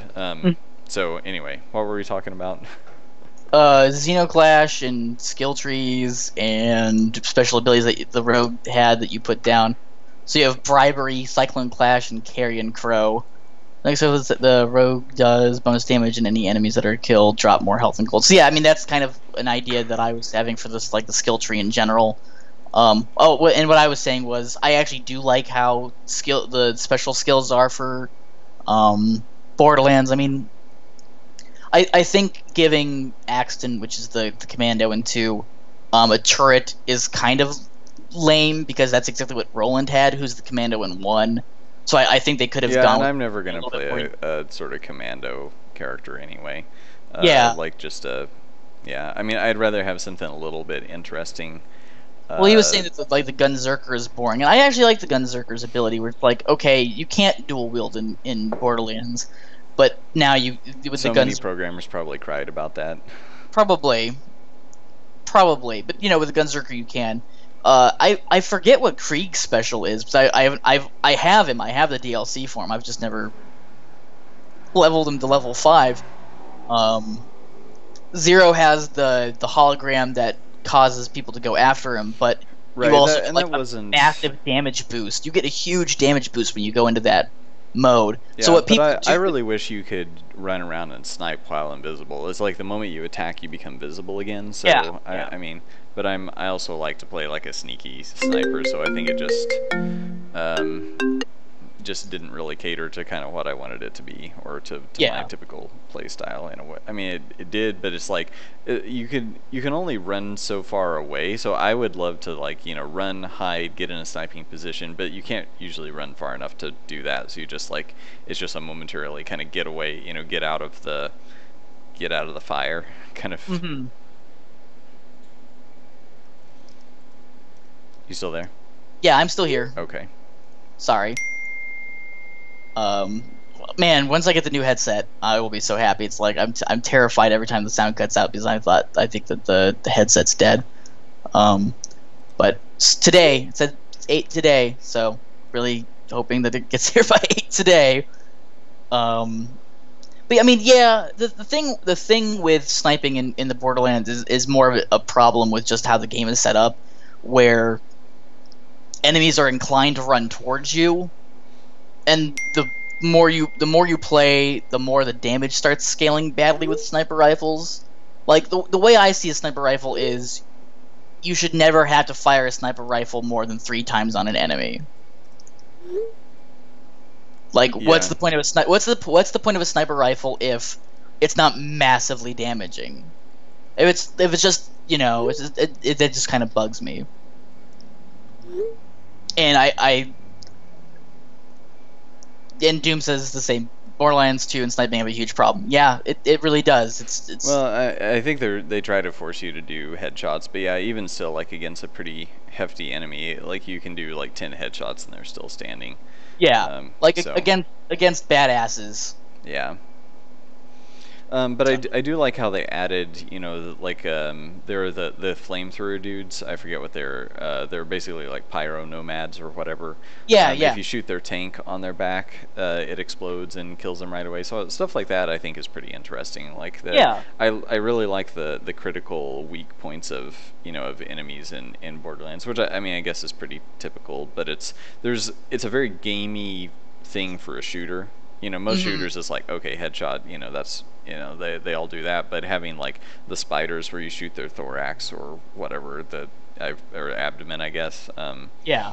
And that's, is a critical, but they're armored from the front, and so it kind of, and I guess similar thing for the guys with their packs on their back is like, they all run towards you, so you have to kind of kite around or skirt around.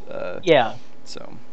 Yeah, they definitely added a bit more emergent gameplay in 2. I mean, there are things Doom is saying, like enemies in 1 were preloaded, enemies in 2 randomly spawned from huts and stuff, so you can't like pick apart enemies and stuff. And I agree. It's definitely forcing in your face action. So long range strategies, which is what I mean. When I play a game, I prefer support roles and long range damage roles. It's like if I had to be on the front line, I don't want to be the one to dish out the damage. I just want to. And I find like Borderlands guns tend to be so inaccurate, and well, like in Borderlands 2 they tend to be a little bit underpowered, I think, or I mean maybe you might say they're better balanced, but they always seem to be underpowered when you're in like an intense kind of confrontational firefight. So that's and I'm just, I'll admit, like, I'm not the best player. Like, well, when a dude's running straight at me, I'm running backwards, shooting, like I'm probably not going to get headshots then. But then, you're also using a pistol for that, so it's not even going to do enough damage to take someone down. So that's like, so basically I have to snipe a bunch and then get in close. But I'm starting to get in close and use melee with the special ability a lot more, which works out pretty well. Yeah, Krieg is really I think they learned their lesson a little bit in pre-sequel. Things are more preloaded. Krieg in 2 I think is a really good design because it's like, okay, well, you have your shotgun, and then when you use your special, you do go into that melee, like berserk mode, which I'm pretty sure is what he has, and you just start swinging. So it's like you benefit from being a close ranged fighter. Like shotguns in Borderlands 2 are really good. Shotguns in Borderlands 1 were still really good, but you definitely could be better off as a sniper. I didn't play sniper in Borderlands 1. My sister played Roland, and I played Lilith, the Siren. So I had like I was using SMGs the whole time. Yeah, well, and I, even with her, because I played, let's see, the first time I played Borderlands 1, I played as the, Mordecai, is that his name? The guy with the hawk. Yeah, the sniper. Yeah, and I like that pretty well, because I tend to like sniping. But then I started playing through again as the Siren, and I still didn't use SMGs because they're just so underpowered most of the time. Like, I basically always fall back on sniper rifles and pistols, pretty much, because they just tend to be more accurate than the, shotguns kind of suck, in my opinion, and SMGs are usually underpowered. Yeah. I mean, I find shotguns in Borderlands 2, you should definitely give it a roll, especially as you get higher level and and I have been some, but like I also just haven't found any really good ones yet, I guess, is the other problem. Yeah, that goes to what I was talking about, like with the weapon RNG is really crappy in Borderlands 2. This doesn't get us talking about special abilities, but I think it's good to talk about this sort of stuff too, because I'm going to shit on Darkest Dungeon again, but I think if you want to be a successful roguelike, or even close to a roguelike, you have to understand that the RNG can't be skipped. You can't look at the RNG and say, oh, well, the RNG will handle this part of the design because, well, it's randomized, so 70% of the time it will be everything that you want, and you'll just have to soak through the 30%, and that's just good gameplay. That's not good gameplay. Yeah, I think they just wanted it to be punishing. I mean, I think that's. But anyway. I just meant in a general sense. I wasn't. I mean, I know I mentioned Darkest Dungeon by name, but I'm just saying, in general, when someone has an RNG system, it seems that the mindset is, well, we don't have to balance the RNG because the RNG is going to balance itself. And it's like, no, it's not. You need to understand that an RNG is literally just data, and when you just put data on people, it doesn't really allow you to grow as a player. It's the challenge versus difficulty thing. It's a skill versus randomization. It's like if you leave everything up to randomization and just go, well, 30% of the time you'll have a great time, 30% you won't, and the rest is a crapshoot for the whole entire run. I mean, you can look at Edmund's latest Tumblr post where he was saying, so the biggest problems with Isaac is skills are still too luck based. I'm not happy with how luck based these are. Sorry, who says Edmund, that? Edmund, the guy who made Team Meat, Oh, sorry. Binding of Isaac. Yeah. And And he had that problem with the Binding of Isaac. The Binding of Isaac Rebirth was supposed to fix it, and he's still saying, still haven't gotten this correct, still haven't done this right, still need to improve on this. And I think it's telling, and I mean, I think it's fair to say that Binding of Isaac is probably the most successful roguelike. I mean, I don't think that's unfair to say. I know there's like NetHack and stuff like that, but those are all super niche. I mean, Binding of Isaac Rebirth outsold Call of Duty on Steam for a little while. Wow. Like, on its opening day, I think for like an hour, it outsold Call of Duty. Which is amazing. I mean, that's stellar. It's gonna be, it's on every platform. It's actually gonna be on like Nintendo systems. I mean, I don't think it's unfair to say that The Binding of Isaac is at least currently the most successful roguelike. And the guy who has made the most successful roguelike is still saying, yeah, fucked up. Lots of room to improve.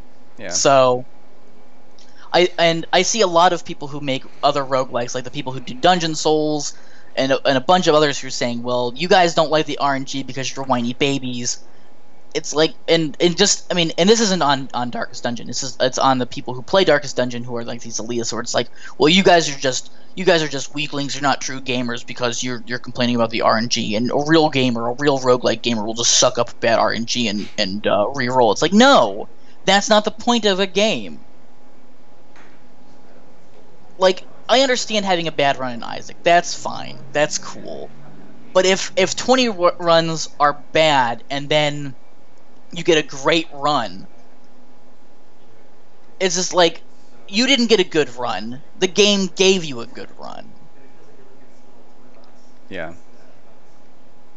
I mean, and I fell into that pitfall a little bit with the original Isaac, where it's like, oh, I'm actually really skilled at this game. It's like, no, I really wasn't skilled at the Binding of Isaac, because I got some early wins, and I was like, wow, maybe I'm better at this game than I thought, and then I just suck for like 20 more runs.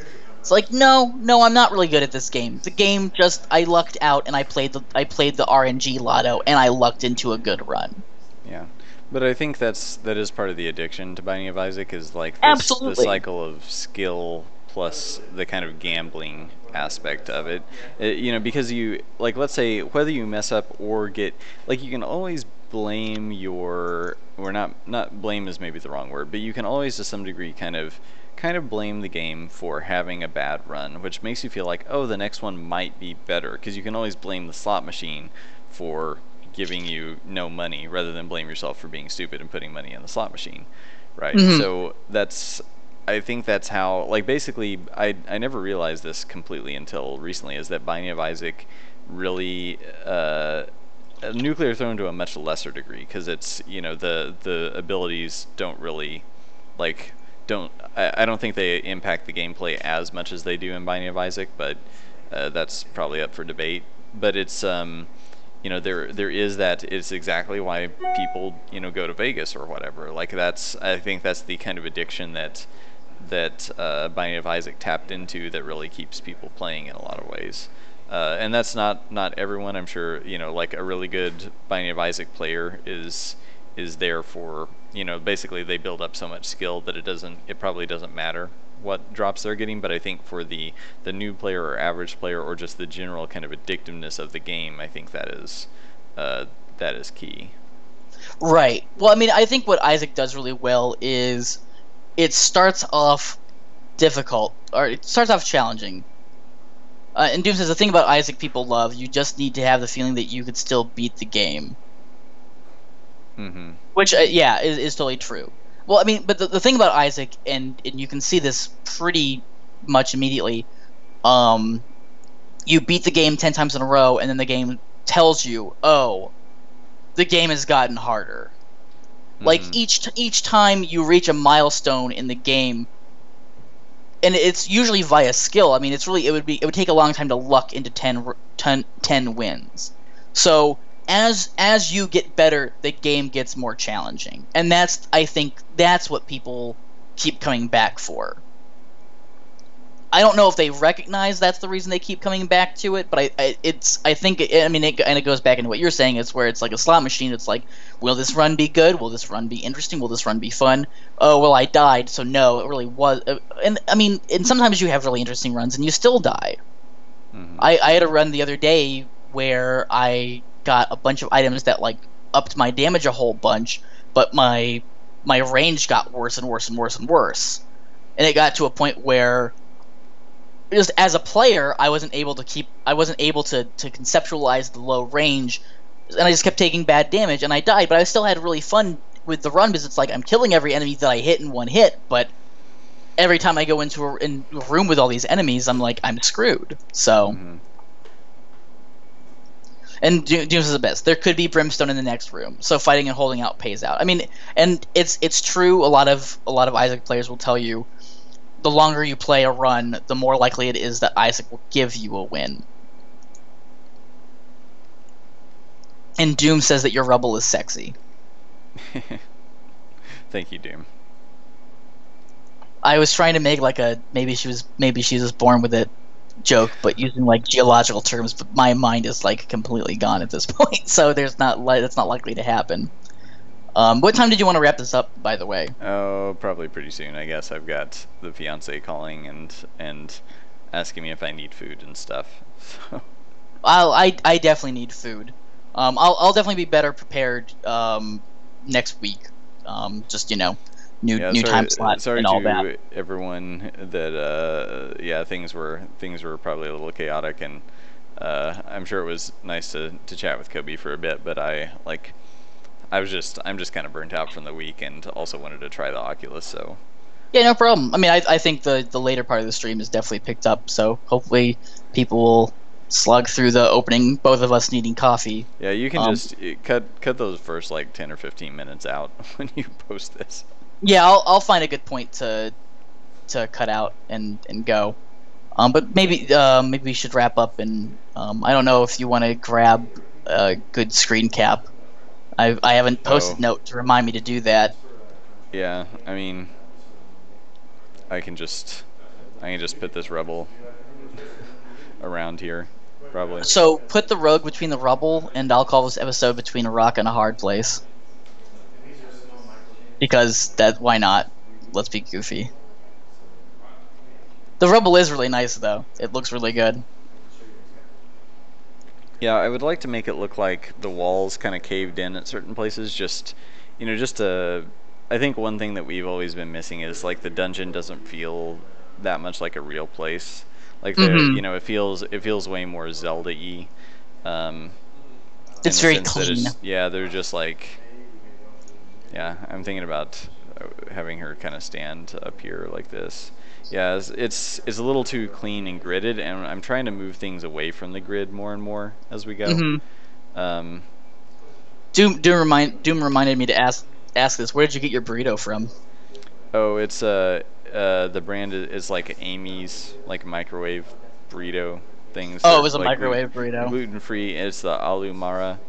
So like, I'm probably pronouncing that wrong, but basically kind of Indian seasonings and all. So I hear aloo, which is potato. Yeah, so it has some potato and chickpeas. Yeah, I know a little bit of Indian, only when it comes to like food. Yeah.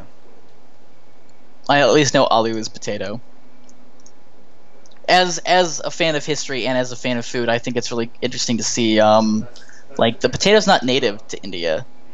Yet it's in a lot of their dishes. Yeah, and like how things are sort of adapted once the culture adopts. Like chili peppers aren't native to India. Mm-hmm. In fact, India didn't have chili peppers until almost the 1600s. Yeah. Like you look at Hungary, and what's the national dish of Hungary? It's goulash. And what is goulash's main ingredient? It's paprika, which is a pepper.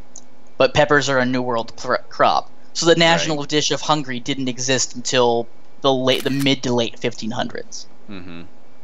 And it wasn't the national dish at that point. So it's interesting to see just how much the colonialization of the New World affected Europe and cuisine in general. Mm-hmm. Yeah, like not just like tomato. Think about all Well, the yeah, tomato. that was I think the one I was trying to think of that I couldn't quite. I was like, what is the thing that's like something Italian? It's in everything and it wasn't original or wasn't indigenous, and yeah, Yeah, tomato.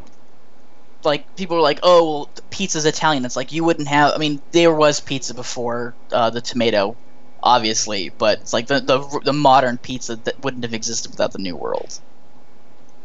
Yeah. I mean, pizza before. I mean, people have actually gone back and like pizza was a thing back in like ancient Greece. Mhm. Like the concept of a unleavened dough with like olive oil sprinkled on it. That was like a big thing in Greece and in Roman culture. So Mhm. it's interesting little food facts at the tail end of the stream here, talking about cultural anthropology. Oh, see you later. Welcome to Austria, where most national dishes are from the New World as well. Corn and pumpkin. Yep. Yeah, corn. I mean, there you go. Corn didn't exist in the old world until then. Pumpkin, yeah, a lot of the gourds, in fact. I didn't know pumpkin factored so deeply into Austrian cuisine, though. I know Doom is a fan of. I think this is Doom who has mentioned this. Is a fan of pumpkin oil, pumpkin seed oil. Hmm. I'll check into it in a little bit. I went to an Asian market the last week. I think I even mentioned this on the stream before. That I tell you about the fact that I ate rotten tofu? I don't know if you mentioned that or not. Okay, well, I sounds vaguely familiar, but yeah, I probably ate blocked rotten it out. tofu. It was pretty bad. It was not worth it. But I went back to the Asian market with a friend, and they have like a butcher shop attached, which was pretty cool to explore. A lot of fish, which I wouldn't buy, not from any butcher shop in Arizona. It's not fresh. But they had a lot of interesting meats. Venison, steak from, I forget what they called it. I think they call it flap steak, which is like pulled from the underneath of the jaw, like the neck and the meat on the neck of a cow. And it's very obvious that's what of what it is. It's because it's in that shape. Yeah, Doom says pumpkin seed oil. It was Doom. They had eel, which I actually kind of want to go buy because it was like in it was packaged, so it'll probably be pretty fresh. But they had whole fish. You could buy just fish eyes, because those are apparently a delicacy somewhere. Doom says if he ever stops by at PAX, he will bring a bottle of pumpkin seed oil because it's huge in Austria. It sounds He says, good to if me. I ever stop by, I'll bring a bottle with me and one for you. Yeah, I mean, I'm not a fan of pumpkin flavor. I'm not a fan of squash, which pumpkin is just a squash. But I definitely would like to use pumpkin seed oil because I'm sure it's pretty good. We have avocado oil out here. Yeah, I like avocado oil too. It's really good for deep frying. Oh yeah, I think we talked about that a week or two ago. Yeah. Well, I mean, one of the reasons that we went out to the Asian market is because they have like bottles, like jugs of peanut oil, which is also really good for deep frying. But the thing that precipitated the trip with my friend, I mean, I went on my own just to scope it out. And it's a really cool place. They have a ton of restaurants. I got a pig stew that had it's like boiled pig in its own blood, which was really good. It tasted like turkey gravy, weirdly enough, but was really tasty. I really enjoyed it. And I got halo halo, which is like shaved ice with coconut and fruit and Jello topped with like condensed milk and purple yam ice cream. And the purple yam ice cream was really good. I was uncertain, but it tasted like it tasted a little like vanilla. Like a really, I mean, I say vanilla ice cream like it just it was like a plain ice cream flavor, just like sweet, but it had a really interesting I'm trying to think of the right word, almost umami. It was really sweet, but at the same time it was really it was just filling and satisfying on the tongue. Not like regular ice cream. So I'd like to try other things with purple yam and see how they taste, because I'm intrigued. I'm pretty interested. I know they use it in like Swiss rolls and stuff. And I got a sandwich from that place that had like pate and boiled pork and head cheese, which is just like chunks of flesh left over, and like agar, which is like a jello, like a meat jello. It was tasty. A lot of cilantro, pickled radish, like daikon radish, cucumber. It was really good. And it was really cheap. I would like to go back and get another one. People don't think of Phoenix as a mecca for food, but you can find pretty much anything here. There's a Korean place up the road that I didn't even know about. There's like no advertisement for it, but one day I will go in and sample it. It's like a Korean barbecue place. All very interesting stuff. And people are tweeting me food stuff now. One of the person that was our stream, Nadrog13, went to have dinner with a friend, and she's tweeting me like the entire menu. Okay, I think I've got these covered, so we can probably wrap up. Okay, good.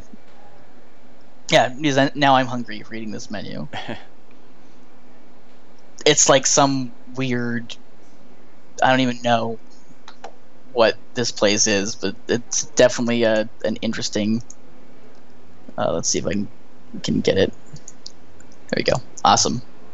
Is this for the YouTube, or is this for well, that's the wide one for YouTube, and now I am sending you the narrow or the small squarish one for whatever else we use it for. Awesome. Okay. I put it on the website, or I could be putting it on the website. All right. Well, awesome. Thanks, people, for coming for the new day. Sorry that it was kind of a rough start there.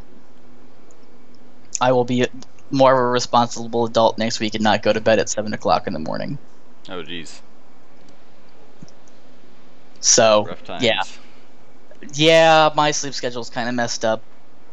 Like I said, rough week, so haven't been sleeping a lot. So, thanks for coming and talking with us, and next week we will be back doing the regular stuff, and who knows what we'll be working on. Probably more scattered, random stuff.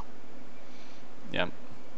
Well, and I guess we need to get that elemental update pretty quick here. Probably should have worked on that today, but I was kind of sick of looking at the elemental stuff.